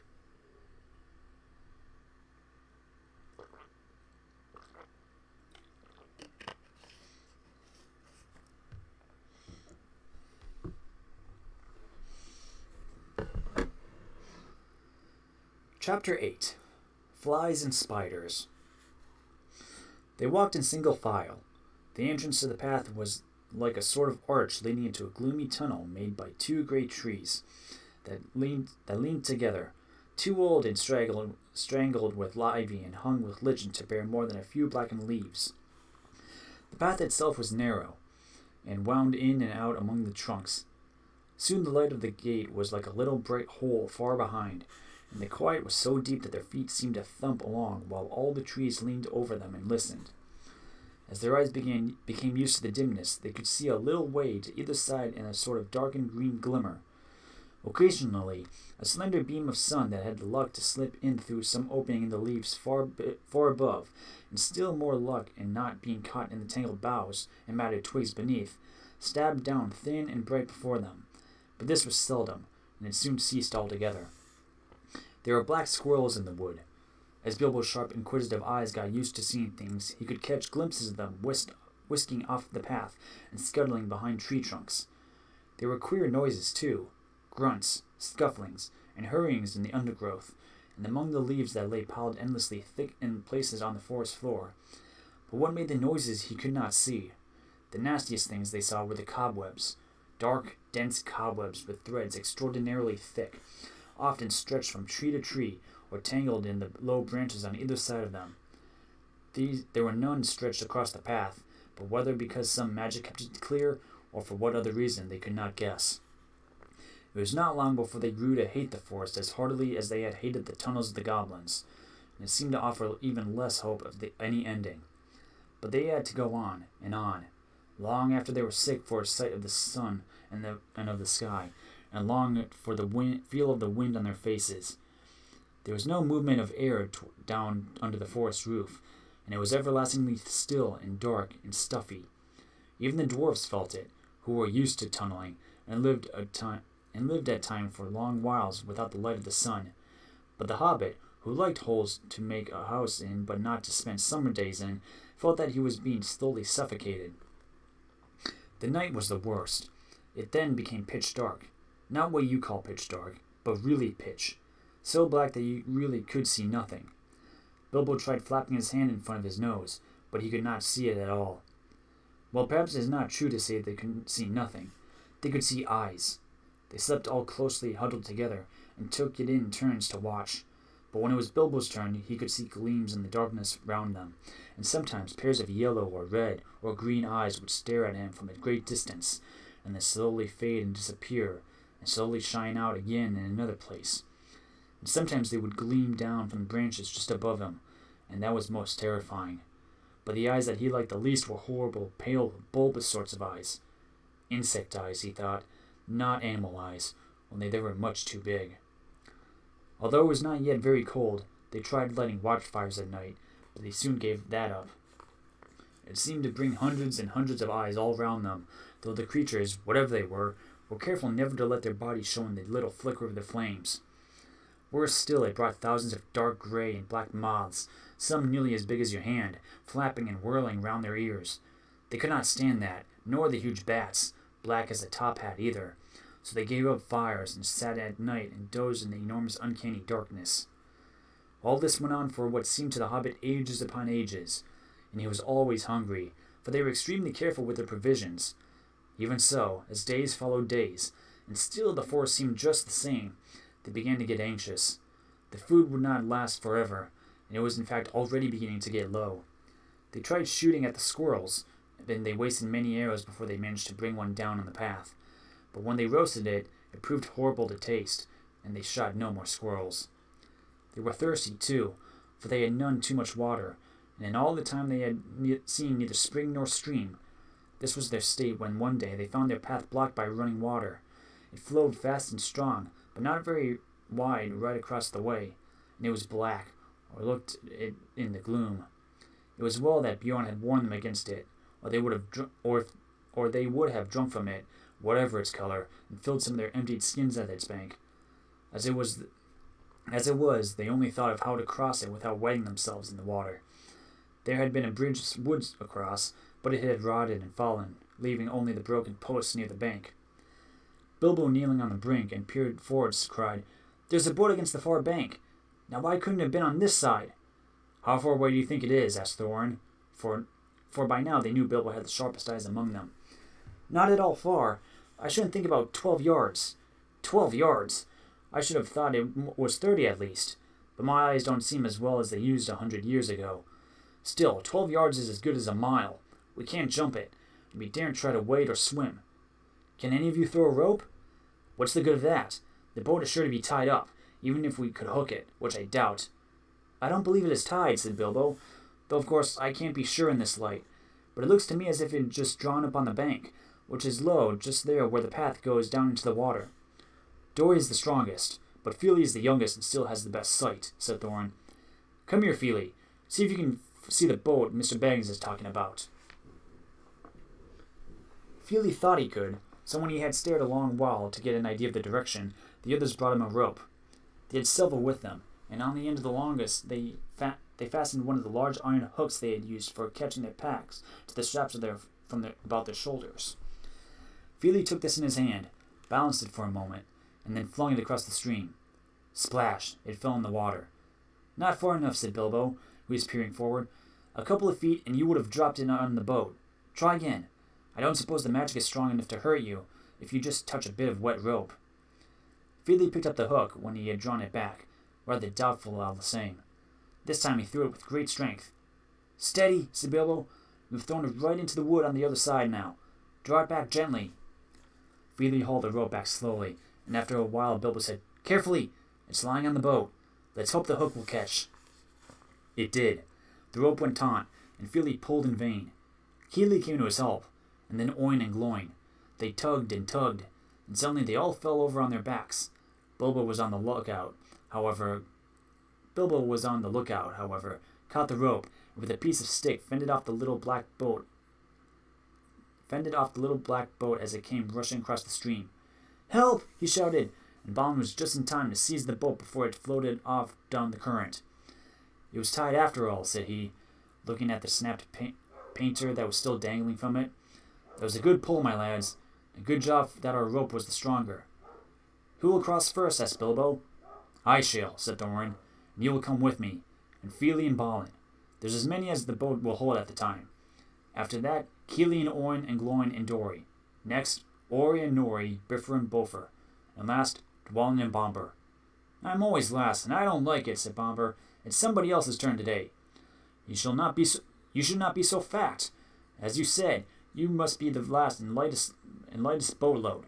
Don't start grumbling again or against orders, or something bad will happen to you. There aren't any oars.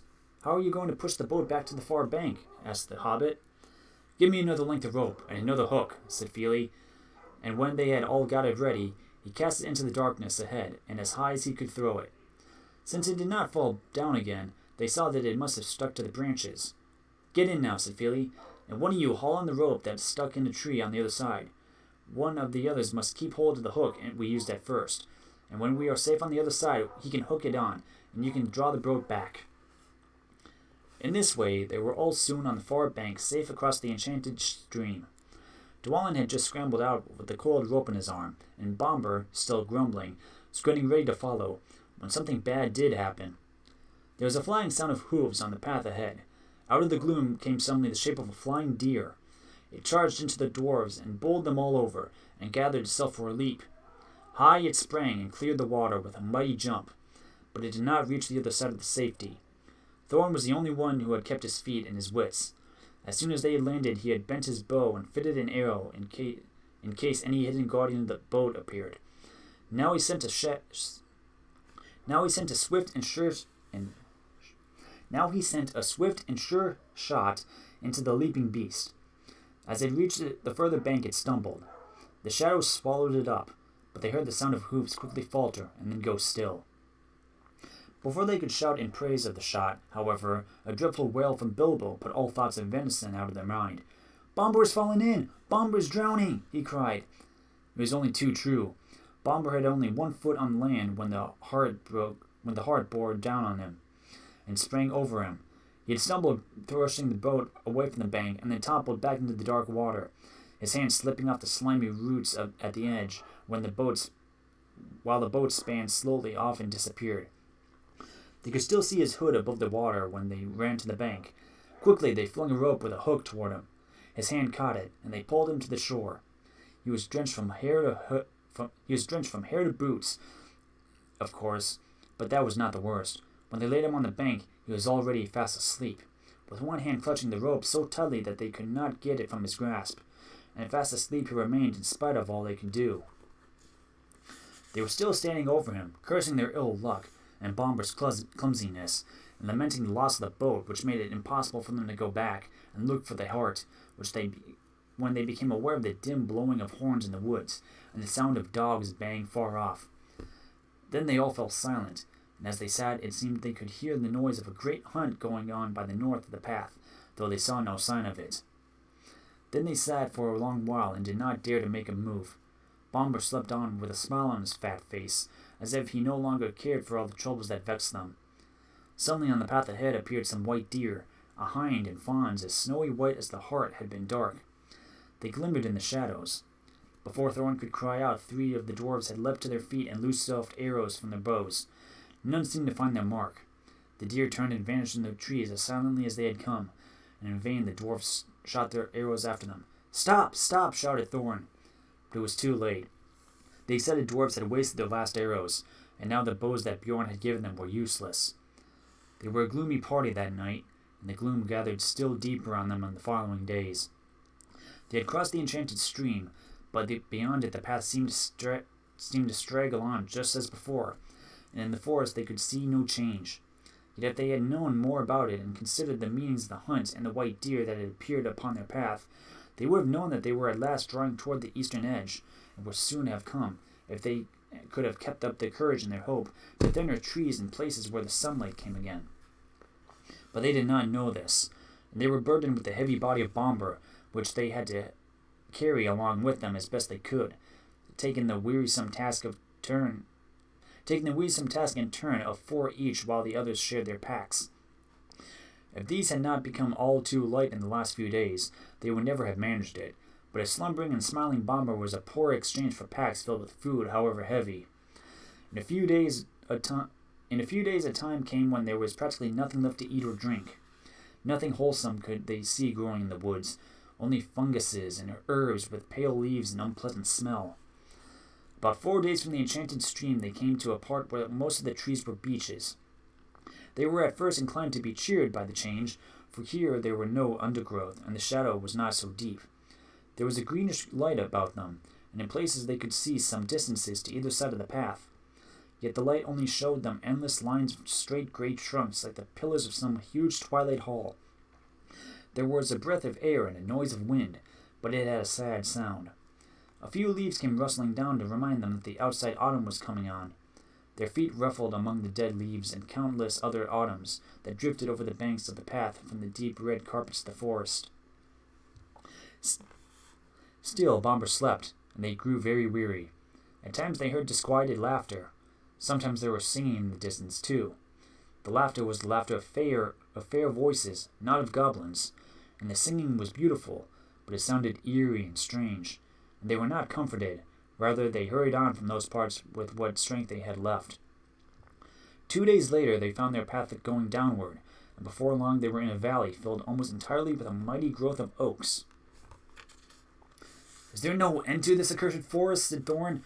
"Somebody must climb a tree and see if he can get his head above the roof and have a look around. The only way is to choose the tallest tree that overhangs the path." Of course, somebody meant Bilbo. They chose him because to be of any use the climber must get his head above the topmost trees, and so he must be light enough for the highest and slenderest branches to bear him. Poor Mr. Baggins had never had much practice in climbing trees, but they hoisted him up into the lower branches of an enormous oak that grew right out into the path. And up he had to go as best he could. He pushed his way through the tangled twigs with many a slap in the eye. He was greened and grimed from the old bark of the greater boughs. Much more than once he slipped and caught himself just in time, and at last, after a dreadful struggle in a difficult place where there seemed to be no convenient branches at all, he got near the top.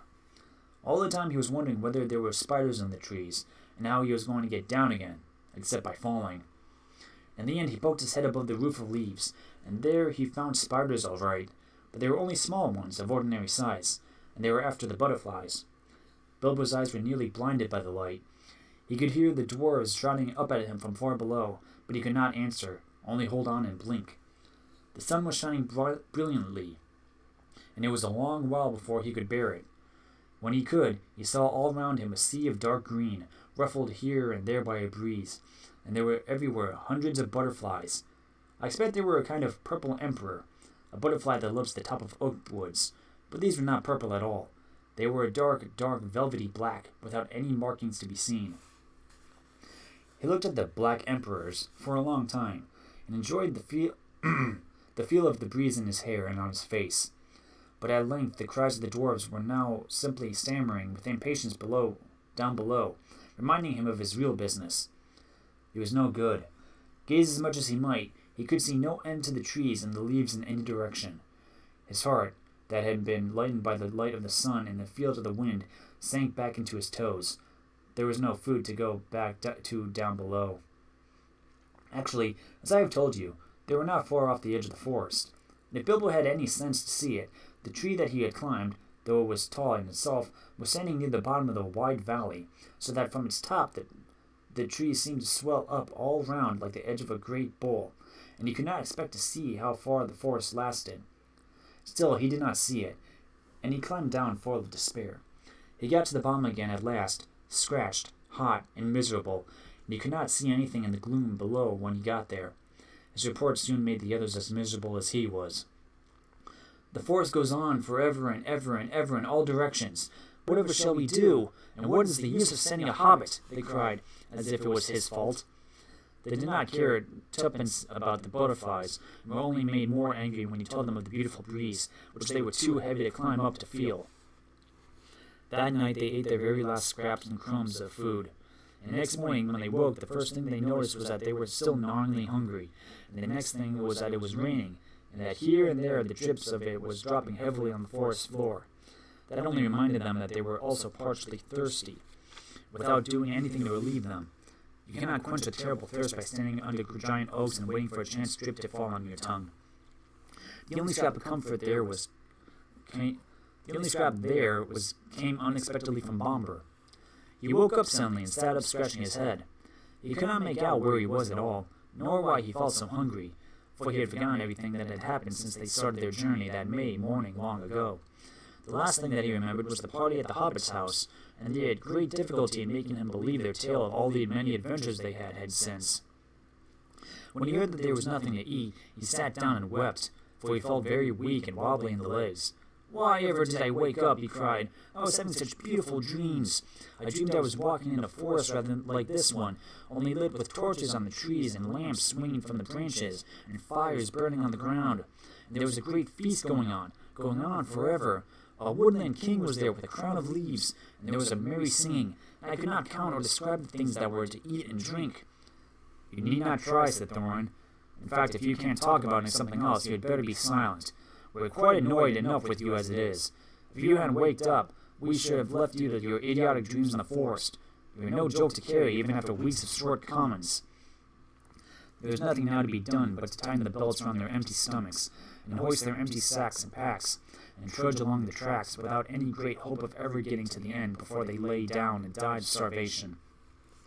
This they did all that day, going very slowly and wearily, while Bomber kept on wailing that his legs would not carry him, and that he wanted to lie down and sleep. "No, you don't," they said. "Let your legs take their share. We have carried you far enough." All the same, he suddenly refused to go a step further and flung himself on the ground. "Go on if you must," he said. "I'm just going to lie here and sleep and dream of food, if I can't get it any other way. I hope I never wake up again." At the very moment, Balin, who was a little way ahead, called out, "What was that? I thought I saw a twinkle of light in the forest." They all looked, and a longish way off, it seemed, they saw a red twinkle in the dark. Then another, and another sprang out beside it. Even Bomber got up, and they hurried along then, not caring if it was trolls or goblins. The light was in front of them, and to the left of the path, and when at last they had drawn level with it, it seemed plain that torches and fires were burning under the trees, but a good way off their track. "It looks as if my dreams were coming true," gasped Bomber, puffing up behind. He wanted to rush straight off into the woods after the light, but the others remembered only too well the warnings of the wizard and of Bjorn. "A feast would be no good if we never got back alive from it," said Thorin. "But without a feast we shan't remain alive much longer anyway," said Bomber. And Bilbo heartily agreed with him. They argued about it backwards and forward for a while, until they agreed at length to send out a couple of spies to creep near the lights and find out more about them. But then they could not agree on who was to be sent. No one seemed anxious to run the chance of being lost and never finding his friends again. In the end, in spite of warnings, hunger decided then, because Bomber kept on describing all the good things that were being eaten, according to his dream in the woodland feast, so they all left the path and plunged into the forest altogether. After a good deal of creeping and crawling, they peered around the trunks and looked into a clearing where some trees had been felled and the ground leveled. There were many people there, elvish-looking people, all dressed in green and brown, and sitting on slimy rings of the felled trees in a great circle. There was a fire in their midst, and there were torches fastened to some of the trees round about. But most splendid sight of all, they were eating and drinking and laughing merrily. The smell of the roast meats was so enchanting that, without waiting to consult one another, each one of them got up and scrambled forward into the ring with the one idea of begging for some food. No sooner had the first stepped into the clearing than all the lights went out as if by magic. Somebody kicked the fire and went up in rockets of glittering sparks and vanished. They were lost in a completely lightless dark, and they could not even find one another, not for a time at any rate. After blundering frantically in the gloom, falling over logs, bumping crash into trees, and shouting and calling till they must have waked everything in the forest for miles, at last they managed to gather themselves in a bundle and count themselves by touch. By that time they had, of course, quite forgotten in what direction the path lay. They were all hopelessly lost, at least till morning. There was nothing for it but to settle down for the night where they were. They did not even dare to search for the grounds for scraps of food for fear of becoming separated again. But they had not been lying long, and Bill was only just getting drowsy, when Dory, whose turn it was to watch first, said in a loud whisper, "The lights are coming out again over there, and there are more than ever up there." Up they all jumped. There, sure enough, not far away, were scores of twinkling lights, and they heard the voices and the laughter quite plainly. They crept slowly toward them in a single line, each touching the back of the one in front. When they got near, Thorn said, "No rushing forward this time. No one is to stir from hiding till I say. I shall send Mr. Baggins along first to talk to them. They won't be frightened of him." "What about me of them?" thought Bilbo. "And anyway, I hope they won't be anything nasty to him."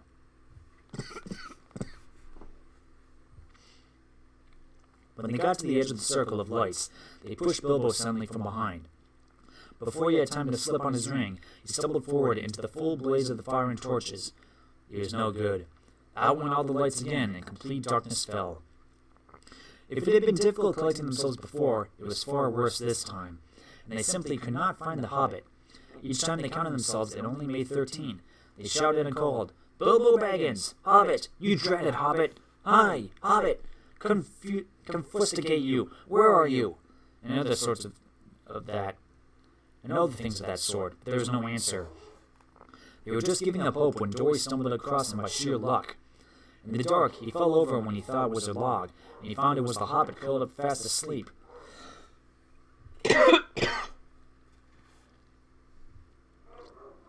It took a deal of shaking to wake him, and when he was awake he was not pleased at all. "I was having such a lovely dream," he grumbled, "all about having a most gorgeous dinner." "Good heavens, he has gone like Bomber," they said. "Don't tell us about dreams. Dream dinners aren't any good, and we can't share them." "They are the best I'm likely to get in this beastly place," he muttered, as he lay down beside the dwarves and tried to go back to sleep and find his dream again. But that was not the last of the lights in the forest. Later, when the night must have been getting old, Keeley, who was watching then, came and roused them all, saying, "There's a regular blaze of light begun not far away. Hundreds of torches and many fires must have been lit suddenly and by magic. And hark to the singing and the harps!" After lying and listening for a while, they found they could not resist the desire to go near and try once more to get help.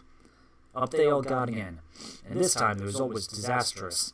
The feast that they now saw was greater and more magnificent than before, and at the head of a long line of feasters sat a woodland king with a crown of leaves upon his golden hair, very much as Bomber had described the figure in his dream. The elvish folk were passing bowls up from hand to hand and across the fires.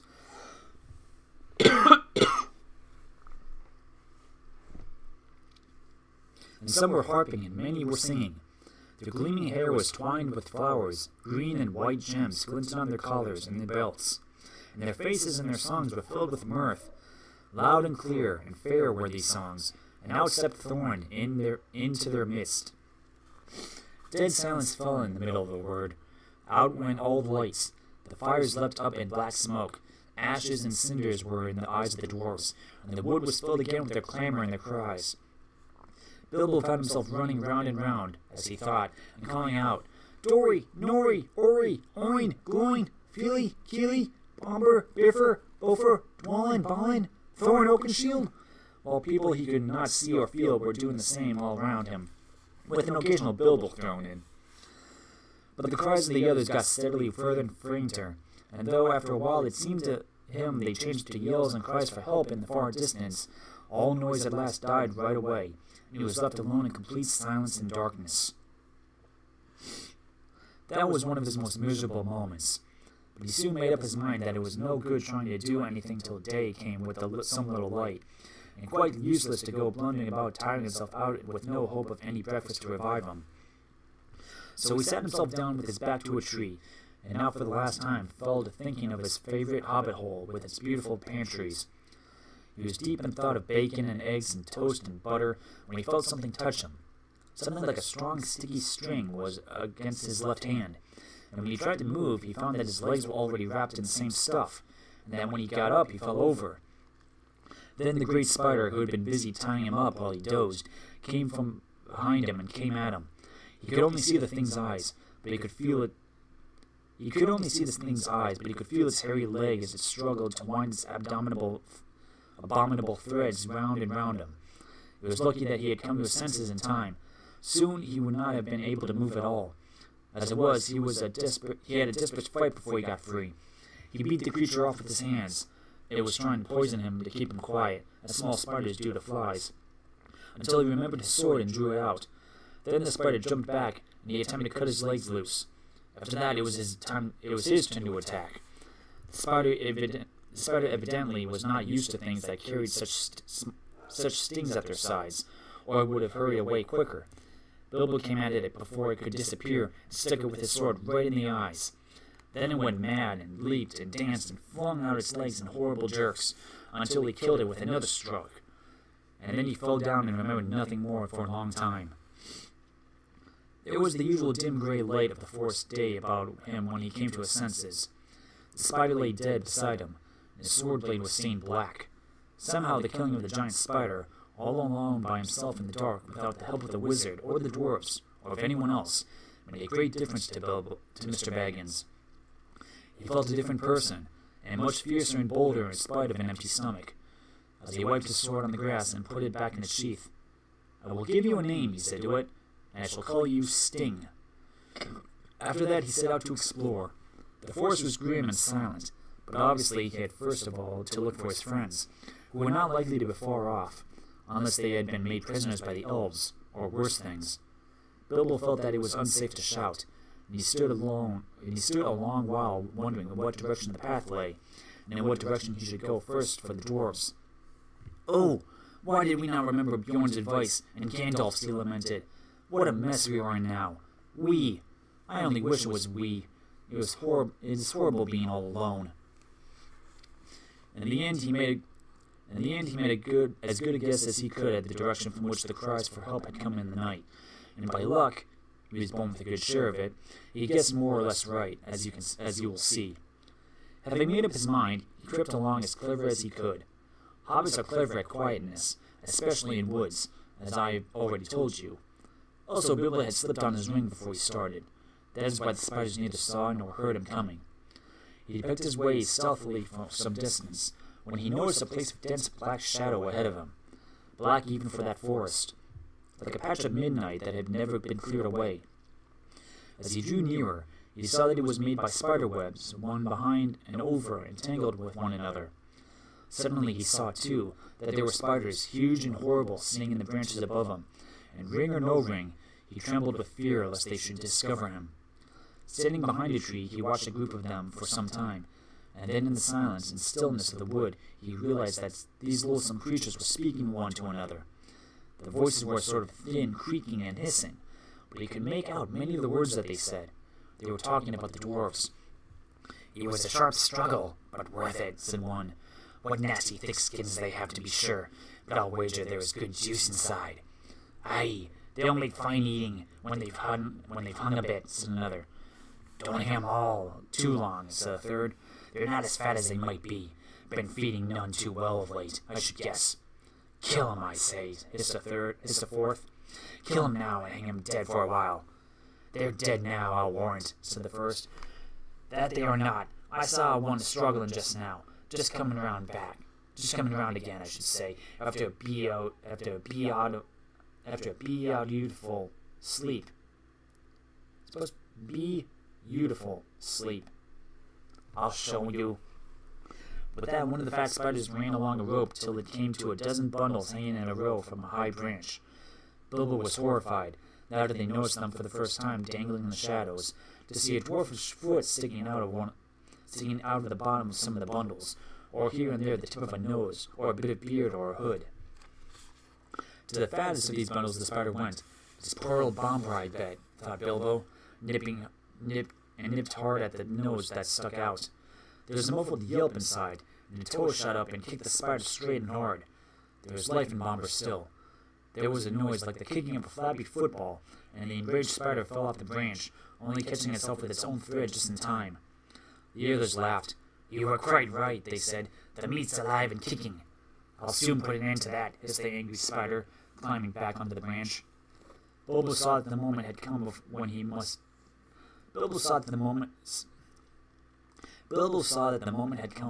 do something. He could not get up at the brutes, and he had nothing to shoot with. But looking about, he saw that in this place there were many stones lying in what appeared to be a now dry little watercourse.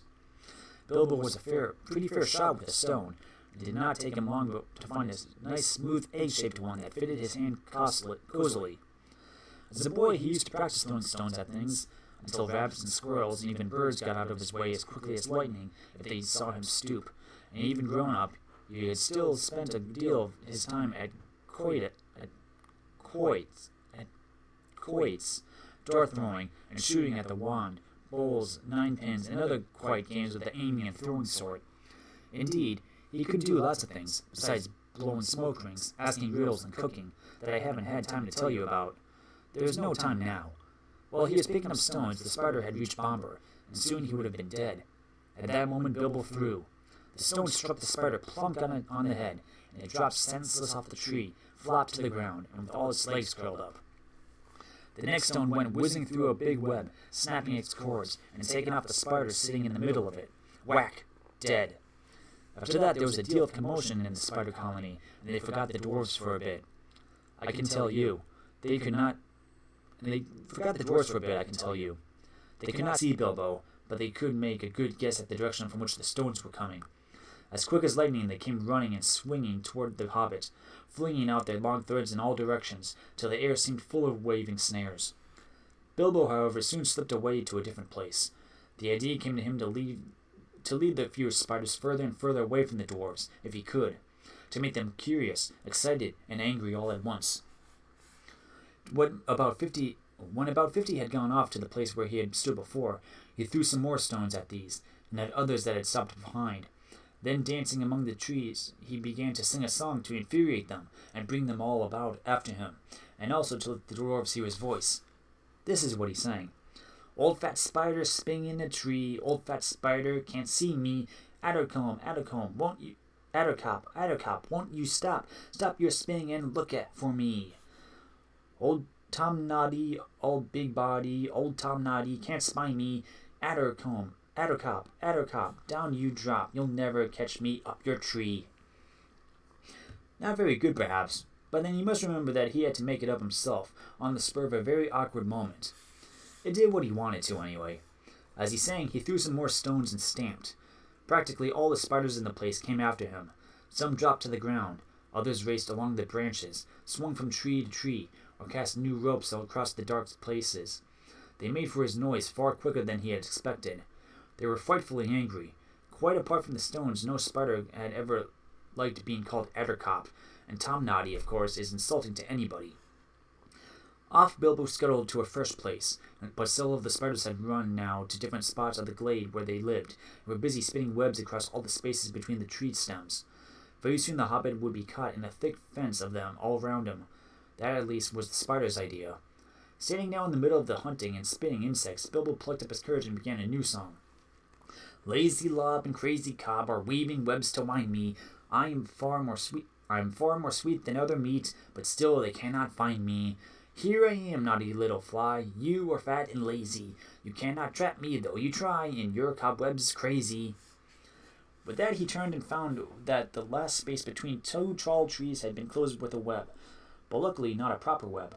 Only great strands of double-thick spider rope run hastily backward and forward from trunk to trunk. Out came his little sword. He slashed the threads to pieces and went off singing. The spiders saw the sword, though. I don't suppose they knew what it was, but at once the whole lot of them came hurrying after the hobbit along the ground and the branches, hairy legs waving, nippers and spinners snapping, eyes popping, full of froth and rage. They followed him into the forest until Bilbo had gone so far as he dared. Then, quieter than a mouse, he stole back. He had precious little time, he knew, before the spiders were disgusted and came back to their trees where the dwarves were hung. In the meanwhile, he had to rescue them. The worst part of the job was getting up.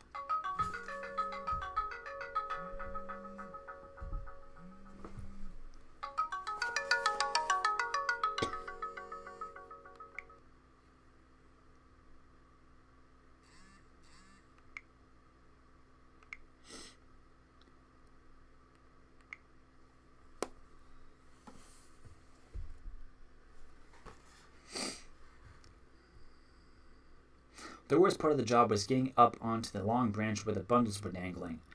I don't suppose he would have managed it if a spider had not luckily left a rope hanging down with its help. Though it stuck to his hand and hurt him, he scrambled up, only to meet an old, slow, wicked, fat-bodied spider who had remained behind to guard the prisoners, and had been busy pinching them to see which was the juiciest to eat. It was thought of starting a feast while the others were away, but Mr. Baggins was in a hurry, and before the spider knew what was happening, it felt his sting and rolled off the branch dead. Bilbo's next job was to loosen a dwarf. What was he to do? If he cut the string which hung him, the wretched dwarf would tumble thump to the ground a good way below. Wiggling along the branch, which made all the poor dwarfs dance and dangle like ripe fruit, he reached the first bundle. Feely or Keely, he thought, by the tip of a blue hood sticking out. Most likely Feely, he thought, by the tip of a long nose poking out of the winding threads. He managed by leaning over to cut most of the strong, sticky threads that bound him round, and then, sure enough, with a kick and a struggle, most of Feely emerged. I'm afraid Bilbo actually laughed at the sight of him jerking his stiff arms and legs as he danced on the spider string under his hornbits, just like one of those funny toys bopping on a wire. Somehow or other, Feely got onto the branch, and then he did his best to help the hobbit, although he was feeling very sick and ill from the spider poison, and from hanging most of the night, and the next day wound round and round with only his nose to breathe through. It took him ages to get the beastly stuff out of his eyes and eyebrows, and as for his beard, he had to cut most of it off. Well, between them, they started to haul up first one dwarf and then another, and slash them free. None of them were better off than Feely, and some of them were worse. Some had hardly been able to breathe at all. Long noses are sometimes useful, you see. And some had been more poisoned. In this way they rescued Keely, Bifur, Bofer, Dory, and Nori. Poor old Bomber was so exhausted, he was the fattest and had been constantly pinched and poked, that he just rolled off the branch and fell plop on the ground, fortunately onto leaves, and lay there. But there were still 5 dwarves hanging at the end of the branch where the spiders began to come back, more full of rage than ever. Bilbo immediately went on to the end of the branch nearest the tree trunk, and kept back those that crawled up. He had taken off his ring when he rescued Feely, and forgotten to put it on again, so now they all began to splutter and hiss. "Now we see you, you nasty little creature. We will eat you and leave your bones and skin hanging on a tree. Ugh, he's got a sting, has he? Well, we'll get him all the same, and then we'll hang him head downward for a day or 2. While this was going on, the other dwarves were working at the rest of the captives, and cutting at the threads with their knives. Soon all would be free, though it was not clear that would happen after all. The spiders had caught them pretty easily the night before, but that had been unawares and in the dark. This time, they looked like being a horrible battle. Suddenly, Bilbo noticed that some of the spiders had gathered round old Bomber on the floor, and had tied him up again, and were dragging him away. He gave a shout and slashed at the spiders in front of him. They quickly gave way, and he scrambled and fell down the tree right into the middle of those on the ground. His little sword was something new in the way of stings for them. How it darted to and fro. It shone with delight as he stabbed at them. Half a dozen were killed before the rest drew off and left Bomber to Bilbo. Come down, he shouted to the dwarves on the branch. Don't stay up there and be netted. For he saw spiders swarming up all the neighboring trees and crawling along the boughs above the heads of the dwarves. Down the dwarves scrambled or jumped or dropped, 11 all in a heap, most of them very shaky and little used to their legs. There they were at last, 12 of them counting poor old Bomber, who was being propped up on either side by his cousin Bifur and his brother Bofer. And Bilbo was dancing about and waving his sting, and hundreds of angry spiders were goggling at them all round and about and above. It looked pretty hopeless. Then the battle began. Some of the dwarves had knives, some had sticks, and all of them could get at stones, and Bilbo had his elvish dagger. Again and again the spiders were beaten off, and many of them were killed, but it could not go on for long. Bilbo was nearly tired out. Only 4 of the dwarves were able to stand firmly, and soon they would all be overpowered like weary flies. Already the spiders were beginning to weave their webs all round them, again from tree to tree. In the end, Bilbo could think of no plan except to let the dwarves into the secret of his ring. He was rather sorry about it, but it could not be helped. I'm going to disappear, he said. I shall draw the spiders off, if I can, and you must keep together and make it to the opposite direction, to the left there. There is more or less the way toward the place where we last saw the elf fires. It was difficult to get them to understand, what with their dizzy heads and the shouts and the whacking of sticks and the throwing of stones, but at last Bilbo felt he could delay no longer. The spiders were drawing their circles even closer. He suddenly slipped on his ring, and to the great astonishment of the dwarves, he vanished. Soon there came the sound of Lazy Lob and Addercop from among the trees way to the right. That upset the spiders greatly. They stopped advancing, and some went off in the direction of the voice. Addercop made them so angry that they lost their wits. Then Balin, who had grasped Bilbo's plan better than the rest, led in an attack. The dwarves huddled together in a knot, and standing in a shower of stones, they drove at the spiders on the left, and burst through the ring. Away behind them now the shouting and singing suddenly stopped. Hoping desperately that Bilbo had not been caught, the dwarves went on. Not fast enough, though. They were sick and weary, and they could not go much better than a hobble and a wobble, though many of the spiders were close behind. Every now and then they had to turn and fight the creatures that were overtaking them, and already some spiders were in the trees above them and throwing down their long clinging threads. Things were looking pretty bad again, when suddenly Bilbo reappeared and charged into the astonished spiders unexpectedly from the right side. Go on, he shouted. I will do the stinging. And he did. He darted backwards and forwards, slashing at spider threads, hacking at their legs, and stabbing at their fat bodies if they came too near. The spiders swelled with rage, and spluttered and frothed, and hissed out horrible curses, but they had become mortally afraid of Sting, and dared not come very near, now that it had come back. So curse as they would, their prey moved slowly but steadily away. It was a most terrible business, and seemed to take hours. But at last, just when Bilbo felt that he could not lift his head with a single stroke more, the spiders suddenly gave it up, and followed them no more, and went back disappeared into their dark colony. The dwarves then noticed that they had come to the edge of a ring where elf fires had been. Whether it was one of those they had seen the night before, they could not tell, but it seemed that some good magic lingered in such spots, which the spiders did not like. At any rate, here the light was greener, and the boughs less thick and threatening, and they had a chance to rest and draw breath. There they lay for some time, puffing and panting, but very soon they began to ask questions. They had to have the whole vanishing business carefully explained, and the finding of the ring interested them so much that for a time they forgot their own troubles. Balin in particular insisted on having the Gollum story, riddles and all, told all over again, with the ring in its proper place. But after a time the light began to fail, and then other questions were asked. Where were they? And where was their path? And where was there any food? And what were they going to do next? These questions they asked over and over again, and it was from little Bilbo that they seemed to expect to get the answers. From which you can see that they had changed their opinion of Mr. Baggins very much, and had begun to have a great respect for him, as Gandalf had said they would. Indeed, they really expected him to think of some wonderful plan to help them, and were not merely grumbling. They knew only too well that they would soon all have been dead had it not been for the Hobbit, and they thanked him many times. Some of them even got up and bowed right to the ground before him, though they fell over with the effort, and could not get on their legs again for some time.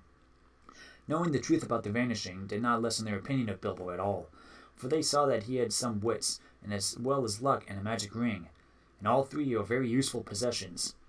In fact, they praised him so much that Bilbo began to feel that there really was something of a bold adventurer about him after all, though he would have felt a lot bolder still if there had been anything to eat. But there was nothing at all, and none of them were fit to go and look for anything, or to search for the lost path. The lost path! No other idea would come into Bilbo's tired head. He just sat staring in front of him at the endless trees, and after a while they all fell silent again, all except Balin. Long after the others had stopped talking and shut their eyes, he kept on muttering and chuckling to himself. Gollum. Well, I'm blessed. So that's how he sneaked past me, is it? Now I know. Just crept quietly along, did you, Mr. Baggins? Buttons all over the doorstep. Good old Bilbo. Bilbo. Bilbo. Oh. And then he fell asleep, and there was complete silence for a long while. All of a sudden Dwalin opened one eye and looked round at them. Where's Thorin? He asked. It was a terrible shock. Of course there were only 13 of them, 12 dwarves and the Hobbit, where indeed was Thorin. They wondered what evil fate had befallen him, magic or dark monsters, and shuddered as they lay lost in the forest. There they dropped off one by one into uncomfortable sleep full of horrible dreams as evening wore to black night, and there we must leave them for the present, too sick and weary to set guards or to take turns at watching. Thorin had been caught much faster than they had. You remember Bilbo falling like a log into sleep as he stepped into a circle of light? The next time it had been Thorin who stepped forward, and as the light went out he fell like a stone enchanted. All the noise of the dwarves lost in the night, their cries that the spiders caught them and bound them, and all the sound of the battle the next day had passed over him unheard. Then the wood elves had come to him, and bound him, and carried him away. The feasting people were wood elves, of course. They were not wicked folk. If they have a fault, it is a distrust of strangers. Though their magic was strong, even in those days they were weary. They differed from the high elves of the west, and were more dangerous and less wise. For most of them, together with their scattered relations in the hills and mountains, were descended from the ancient tribes that never went to Faerie in the west. There the light elves and the deep elves and the sea elves went and lived for ages, and grew fairer and wiser and more learned, and invented their magic and their cunning craft in the making of beautiful and marvelous things, which some came back into the wide world. In the wide world the wood elves lingered in the twilight of our sun and moon, but loved best the stars, and they wandered in the great forests that grew tall in lands that are now lost. They dwelled most often by the edges of the woods, from which they could escape at times to hunt, or to ride, and run over the open lands by moonlight or starlight. And after the coming of man, they took even more and more to the gloaming and the dusk. Still elves they were, and remain, and that is good people. In a great cave some miles within the edge of Mirkwood on its eastern side, there lived in this time their greatest king. Before his huge doors of stone a river ran out of the heights of the forest, and flowed on and out into the marshes at the feet of the high wooded lands. This great cave, from which the countless smaller ones opened out on every side, wound far underground, and had many passages and wide halls. But it was lighter and more wholesome than any goblin dwelling, and neither so deep nor so dangerous. In fact, the subjects of the king mostly lived and hunted in the open woods, and had houses or huts on the ground and in the branches. The beeches were their favorite trees. The king's cave was this palace, and the strong place of his treasure, and the fortress of his people against their enemies. It was also the dungeon of his prisoners. So to the cave they dragged Thorin, not too gently, for they did not love dwarves, and thought he was an enemy. In ancient days they had had war with some of the dwarves, whom they accused of stealing their treasure. It is only fair to say that the dwarves gave a different account, and said that they had only took what was theirs, what was their due. If the Elf King had a weakness, it was for treasure,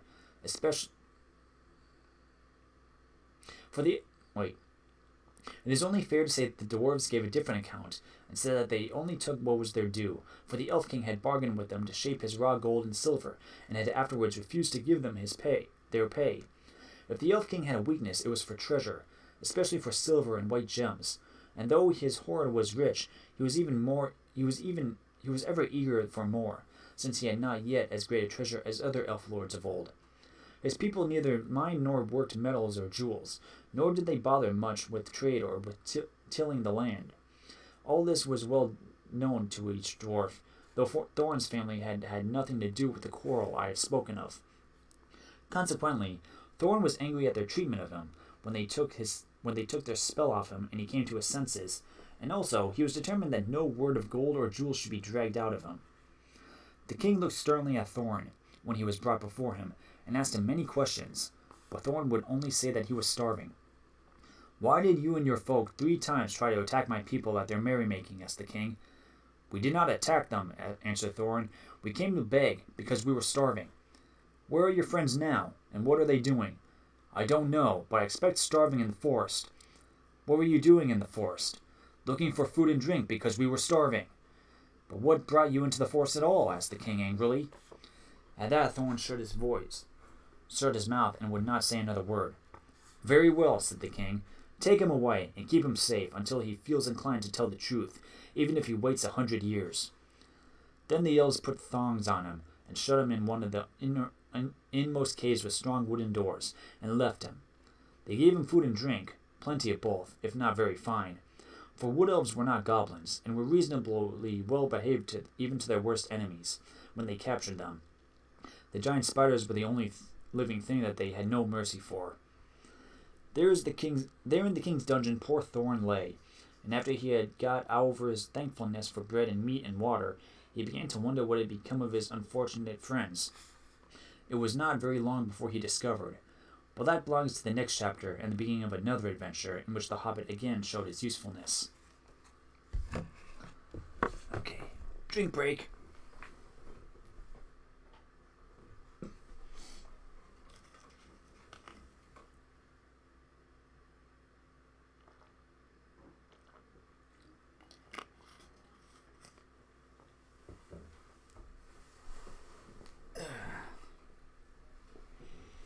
Okay. Chapter 9. Barrels Out of Bound. The day after the battle with the spiders, Bilbo and the dwarves made one last despairing effort to find a way out before they died of hunger and thirst. They got up and staggered on to the direction which 8 out of the 13 of them guessed to be the one in which the path lay. But they never found out if they were right. Such day as there ever was in the forest was fading once more into the blackness of night, when suddenly out sprang the light of many torches all round them, like hundreds of red stars. Out leaped wood elves with their bows and spears, and called the dwarves to halt. There was no thought of a fight. Even if the dwarves had not been in such a state that they were actually glad to be captured, their small knives, the only weapons they had, would have been of no use against the arrows of the elves that could hit a bird's eye in the dark. So they simply stopped dead and sat down and waited, all except Bilbo, who popped on his ring and slipped quite quickly to one side. That is why, when the elves bound the dwarves in a long line, one behind the other, and counted them, they never found or counted the hobbit. Nor did they hear or feel him trotting along well behind their torchlight as they led off the prisoners into the forest. Each dwarf was blindfolded, but that did not make much difference, even for Bilbo with the use of his eyes. For even Bilbo with the use of his eyes could not see where they were going. Neither he nor the others knew where he had started from anyway. Bilbo had all he could do to keep up with the torches, for the elves were making the dwarves go as fast as ever they could, sick and weary as they were. The king had ordered them to make haste. Suddenly the torches stopped, and the hobbit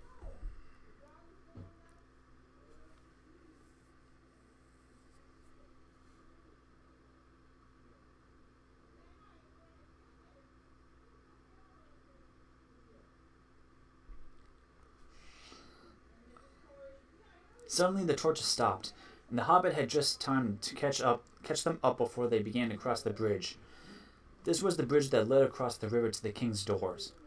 The water flowed dark and swift and strong beneath, and at the far end were gates before the mouth of a huge cave that ran into the side of a steep slope covering the trees. There the great beaches came right down to the bank, till their feet were in the stream. Across the bridge the elves thrust their prisoners, but Bilbo hesitated in the rear. He did not at all like the look of the cavern mouth, and he only made up his mind not to desert his friends just in time to scuttle over to the heels of the last elves before the great gates of the king closed behind them with a clang. Inside the passages were lit with red torchlight, and the elf guards sang as they marched along the twisting, crossing, and echoing paths. These were not like those of the goblin cities. They were smaller, less deep underground, and filled with a cleaner air. In a great hall with pillars hewn out of the living stone sat the Elven King on a chair of carven wood. On his head was a crown of berries and red leaves, for the autumn was come again. In the spring he wore a crown of woodland flowers. In his hand he held a carven staff of oak. The prisoners were brought before him, and though he looked grimly at them, he told his men to unbind them, for they were ragged and weary. Besides, they need no ropes in here, said he. There is no escape from my magic doors for those who are once brought inside. Long and searchingly he questioned the dwarves about their doings, and where they were going to, and where they were coming from, but he got little more news out of them than of Thorin. They were surly and angry, and did not even pretend to be polite. What have we done, O king? said Balin, who was the eldest first. Is it a crime to be lost in the forest, to be hungry and thirsty, to be trapped by spiders? Are the spiders your tame beasts or your pets, if killing them makes you angry? Such a question, of course, made the king angrier than ever, and he answered, It is a crime to wander in my realm without leave. Do you forget that you were in my kingdom, using the road that my people made? Did you not 3 times pursue and trouble my people in the forest, and rouse the spiders with your riot and clamor? After all the discernments you have made, I have a right to know what brings you here. If you will not tell me, I will keep you all in prison until you have learned sense and manners. Then he ordered the dwarves each to be put in a separate cell and to be given food and drink, but not to be allowed to pass the doors of their little prisons, until one at least of them was willing to tell him all he wanted to know. But he did not tell them that Thorin was also a prisoner with him. It was Bilbo who found that out. Poor Mr. Baggins. It was a weary long time that he lived in that place all alone, and always in hiding, never daring to take off his ring, hardly daring to sleep, even tucked away in the darkest and remotest corners he could find. For something to do, he took to wandering about the Elven King's palace. Magic shut the gates, but he could sometimes get out, if he was quick. Companies of the Wood Elves, sometimes with the king at their head, would from time to time ride out to hunt, or do other business in the woods and in the lands of the east. Then, if Bilbo was very nimble, he could slip out just behind them, though it was a dangerous thing to do. More than once he was nearly caught in the doors as they clashed together when the last elf passed. Yet he did not dare to march along among them because of his shadow, although thin and wobbly as it was in torchlight, or for fear of being bumped into and discovered. And when he did go out, which was not very often, he did no good. He did not wish to desert the dwarves, and indeed he did not know where in the world to go without them. He could not keep up with the hunting elves all the time they were out, so he never discovered the ways out of the wood, and was left to wander miserably in the forest, terrified of losing himself, until a chance came of returning. He was hungry, too, outside, for he was no hunter, but inside the caves he could pick up a living of sorts by stealing food from the store or table when no one was at hand. I'm like a burglar that can't get away, but must go on miserably burglaring the same house day by day, he thought. This is the dreariest and dullest part of all that wretched, tiresome, uncomfortable adventure. I wish I was back in my hobbit hole with my own warm fireside with the lamp shining. He often wished, too, that he could get a message for help sent to the wizard, but that, of course, was quite impossible, and he soon realized that if anything was to be done, it would have to be done by Mr. Baggins, alone and unaided. Eventually, after a week or 2 of the sneaking sort of life, by watching and following the guards and taking what chances he could, he managed to find out where each dwarf was kept.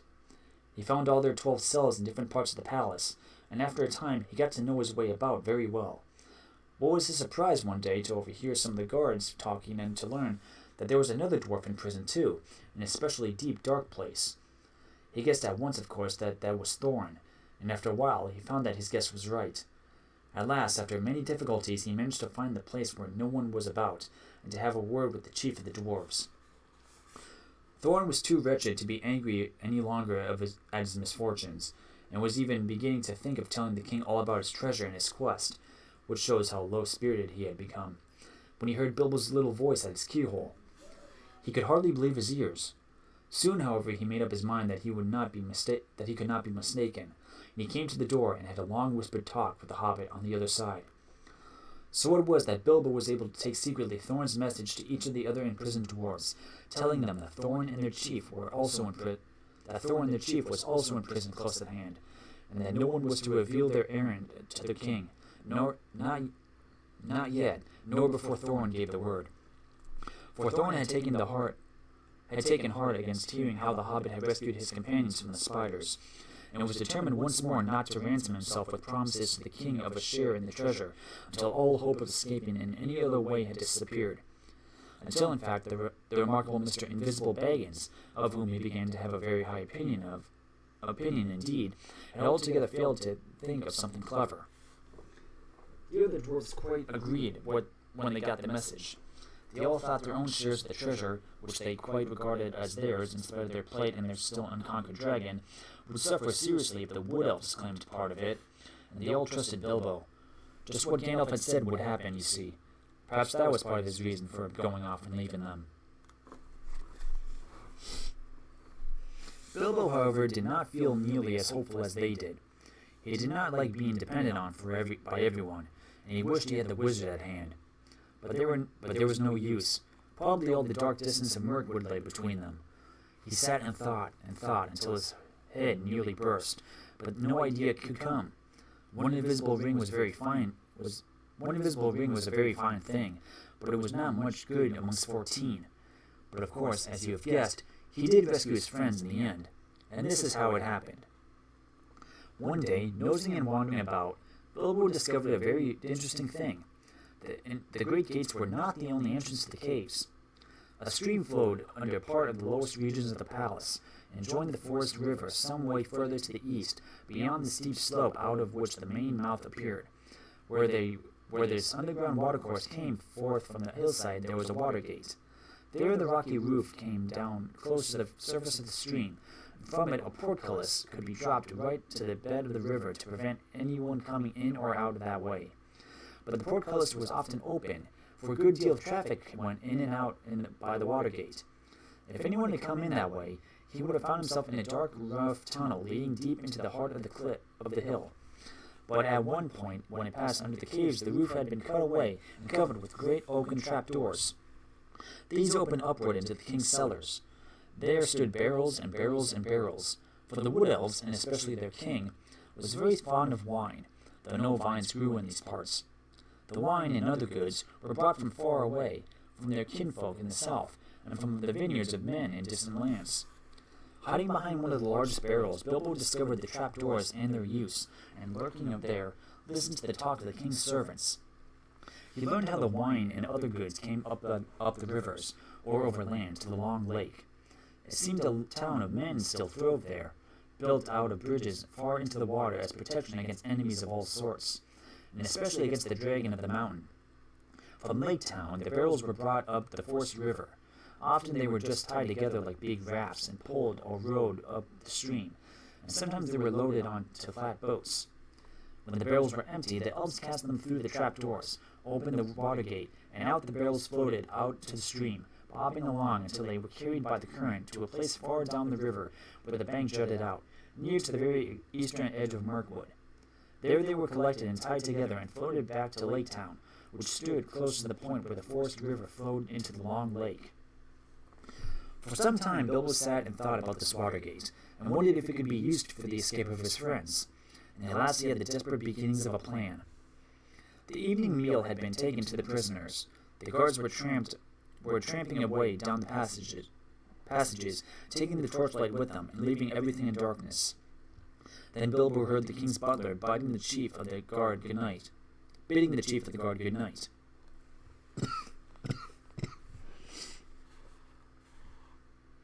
"Now come with me," he said, "and taste the new wine that has just come in.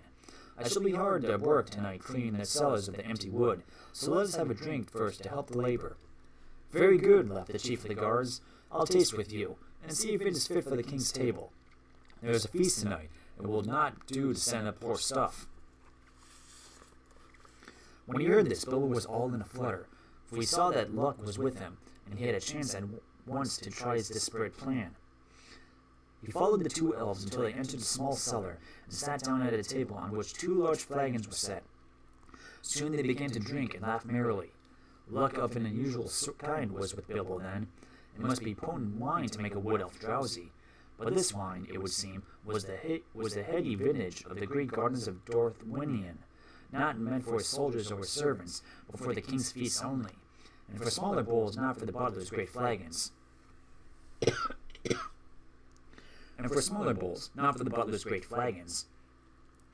Very soon the chief guard nodded his head. Then he laid it on the table and fell fast asleep. The butler went on talking and laughing to himself for a while without seeming to notice, but soon his head too nodded to the table, and he fell asleep and snored beside his friend. Then in crept the Hobbit. Very soon the chief guard had no keys, but Bilbo was trotting as fast as he could along the passages toward the cells. The great bunch seemed very heavy in his arms, and his heart was often in his mouth, in spite of his ring, for he could not prevent the keys from making every now and then a loud clink and clank, which put him all in a tremble. First he unlocked Balin's door, and locked it again carefully as soon as the dwarf was outside.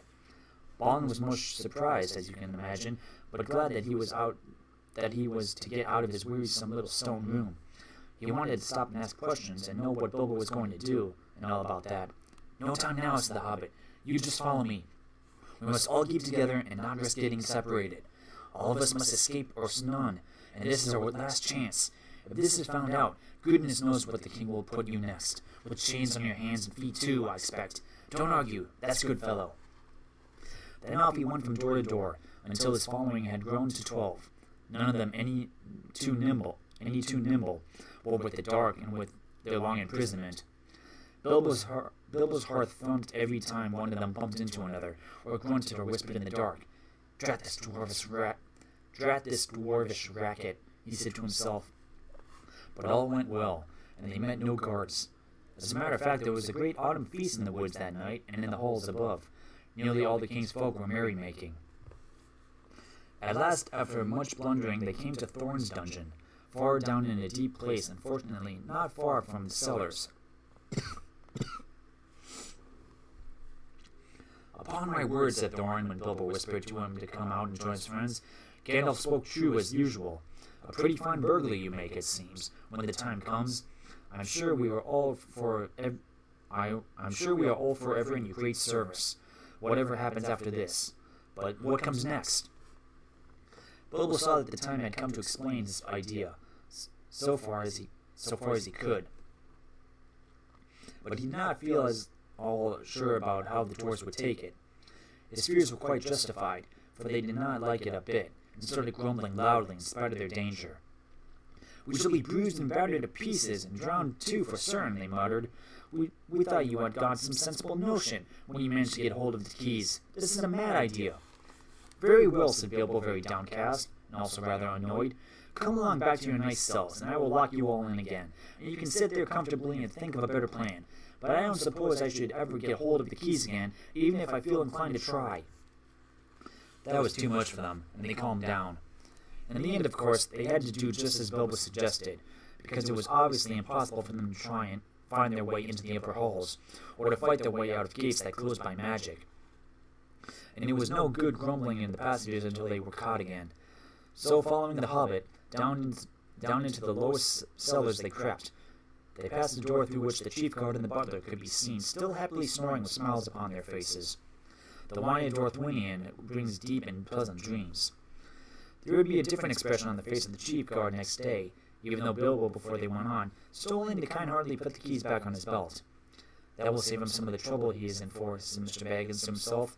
"He wasn't a bad fellow, and quite decent to the prisoners. It will puzzle them all, too. They will think we had a very strong magic to pass through all those locked doors and disappear. Disappear! We have to get busy very quick if that's to happen." Balin was told off to watch the guard and butler and give warning if they stirred. The rest went into the adjoining cellars with the trapdoors. There was little time to lose. Before long, as Bilbo knew, some elves were under orders to come down and help the butler get the empty barrels through the doors into the stream. There was, in fact, already standing in rows in the middle of the floor. These were, in fact, already standing in rows in the middle of the floor, waiting to be pushed off. Some of them were wine barrels, and these were not much use, as they could not easily be opened at the end without a deal of noise, nor could they easily be secured around. But among them were several others, which had been used for bringing other stuff, butter, apples, and all sorts of things, to the king's palace. They soon found 13 with room enough for a dwarf in each. In fact, some were too roomy, and as they climbed in, the dwarves thought anxiously of the shaking and the bumping they would get inside, though Bilbo did his best to find straw and other stuff to pack them in as cozily as could be managed in a short time. At last, 12 dwarves were stowed. Thorin had given a lot of trouble, and turned and twisted in his tub and grumbled like a large dog in a small kennel, while Balin, who came last, made a great fuss about his air holes and saying he was stifling, even before his lid was on. Bilbo had done what he could to close holes in the sides of the barrels and to fix on all the lids as safely as he could manage, and now he was left alone again, running round putting the finishing touches on the packing and hoping against hope that his plan would come off. It had been done a bit too soon. Only a minute. Excuse me. It had been done a bit too soon. Only a minute or two after Balin's lid had been fitted on, there came the sound of voices and the flicker of lights. A number of elves came laughing and talking into the cellars and singing snatches of song. They had left a merry feast in one of the halls, and were bent on returning as soon as they could. "Where's old Gallion, the butler?" said one. "I haven't seen him at the tables tonight. He ought to be here now to show us what is to be done." "I shall be angry if the old slow coach is late," said another. "I have no wish to waste time down here while the sun is up." "Ha ha!" came a cry. "Here's the old villain with his head on a jug. He's been having a little feast all to himself and his friend the captain." "Shake him! Wake him!" shouted the others impatiently. Gallion was not at all pleased at being shaken and wakened, and still less at all being laughed at. "You're all late," he grumbled. "Here am I waiting down here, while you fellows drink and make merry and forget your tasks. Small wonder if I fall asleep from weariness." "Small wonder," said they, "when the explanation stands close at hand in a jug. Come give us a taste of your sleeping draught before we fall to."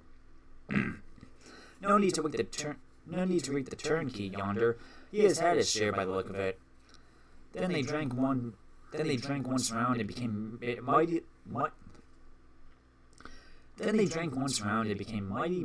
mighty merry all of a sudden.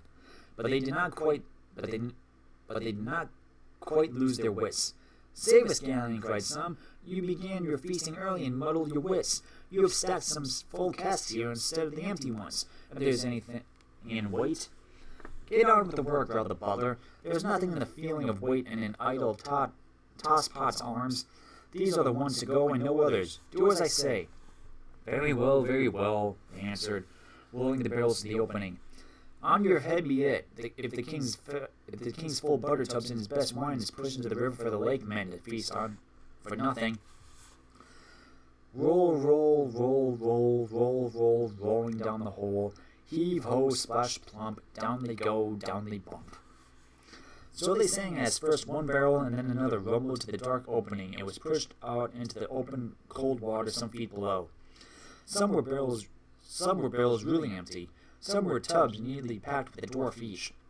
But down they all went, one after another, with many a clash and a bump, thudding on top of one below, smacking into the water, jostling about the walls of the tunnel, knocking into one another, and bobbing away down the current. It was just at this moment that Bilbo suddenly discovered the weak point in his plan. Most likely you saw it some time ago and had been laughing at him, but I don't suppose you would have done half as well yourself in his place. Of course, he was not in a barrel himself, nor was there anyone to pack him in, even if there had been a chance. It looked as if he would certainly lose his friends this time. Nearly all of them had already disappeared through the dark trapdoor, and get utterly left behind and have to stay looking as a permanent burglar in the elf caves forever. For even if he could have escaped through the upper gates at once, he had pushed a small chance of ever finding the dwarves again. He did not know the way by land to the place where the barrels were collected.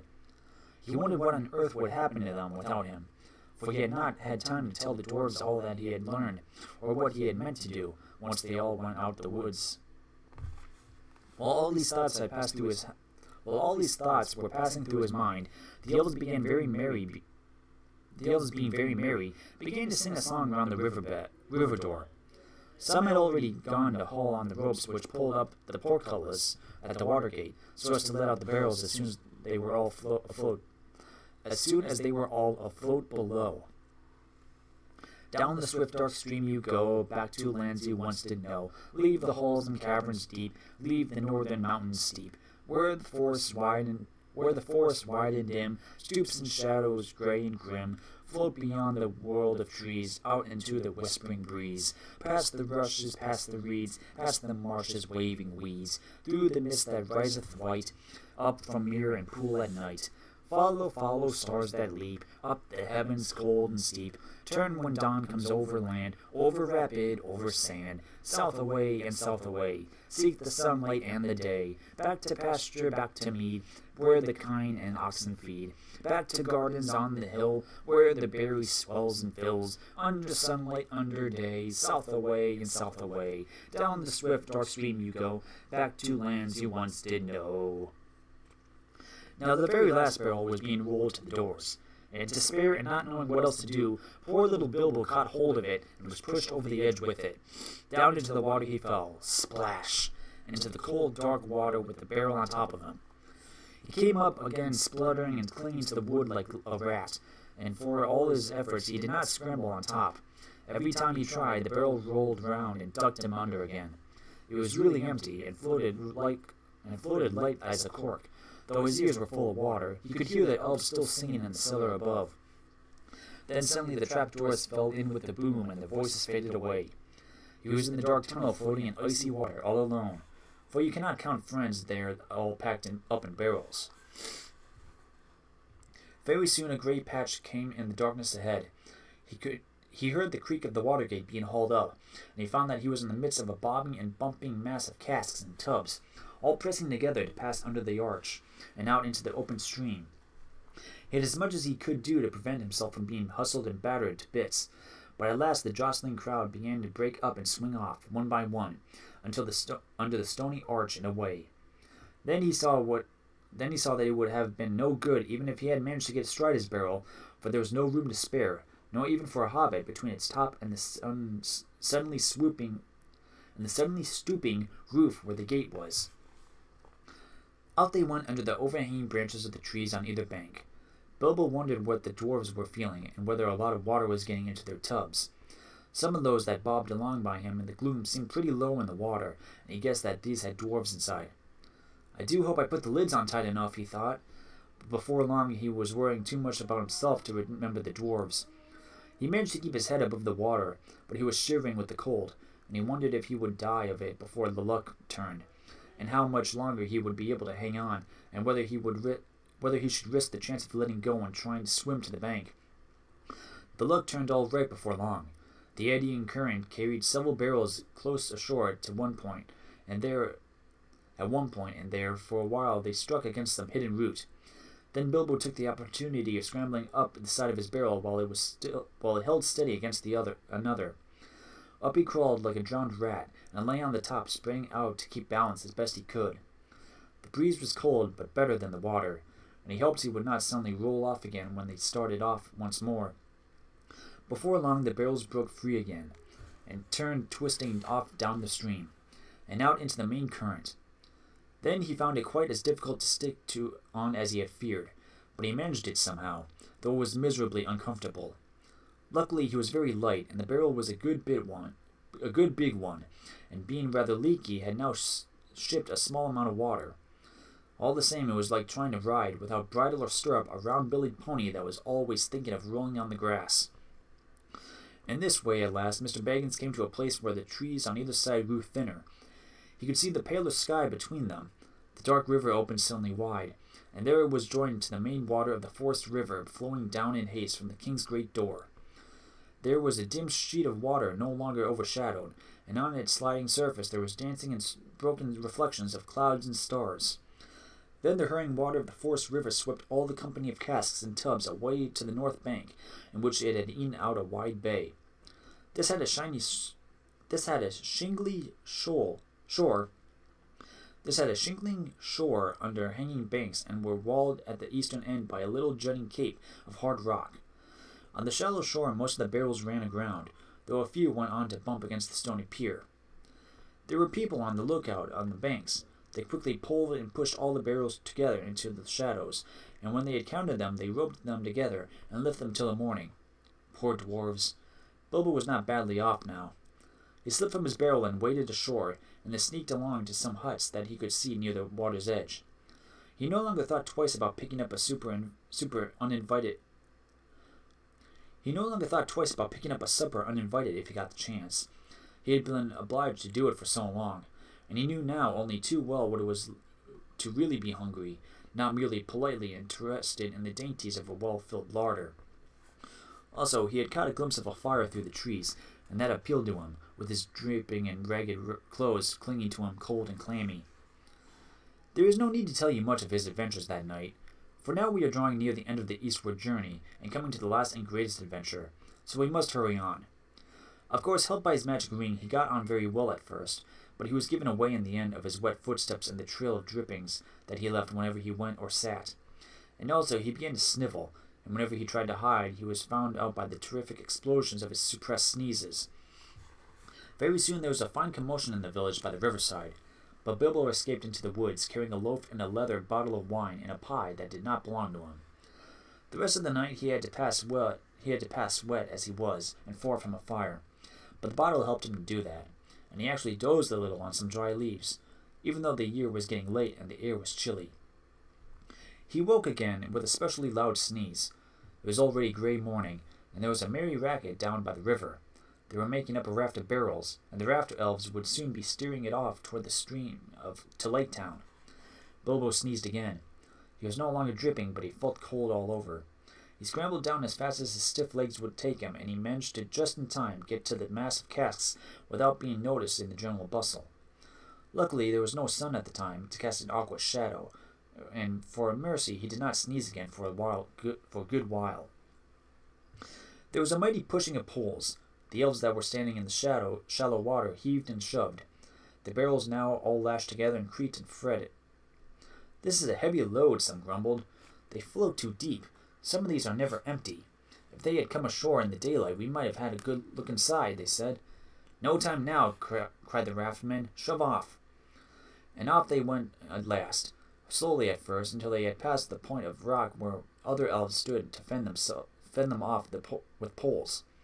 And then quicker and quicker they caught the main stream and went sailing away, down toward the lake. They had escaped the dungeon of the king, and were through the woods, but whether alive or dead still remained to be seen.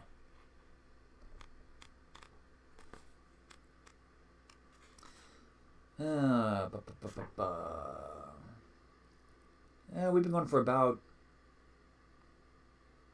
same amount, 2 hours, 45 minutes. We're on chapter 10.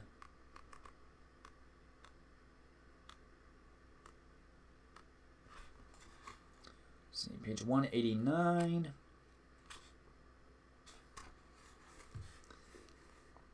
Yeah, this might be a good place to stop for tonight. We'll probably finish this up in maybe in the next stream, maybe 2 more. Yeah, I'd say 2.5 to 3 hours is probably a good amount. So yeah, we're heading off to Lake Town in the next one.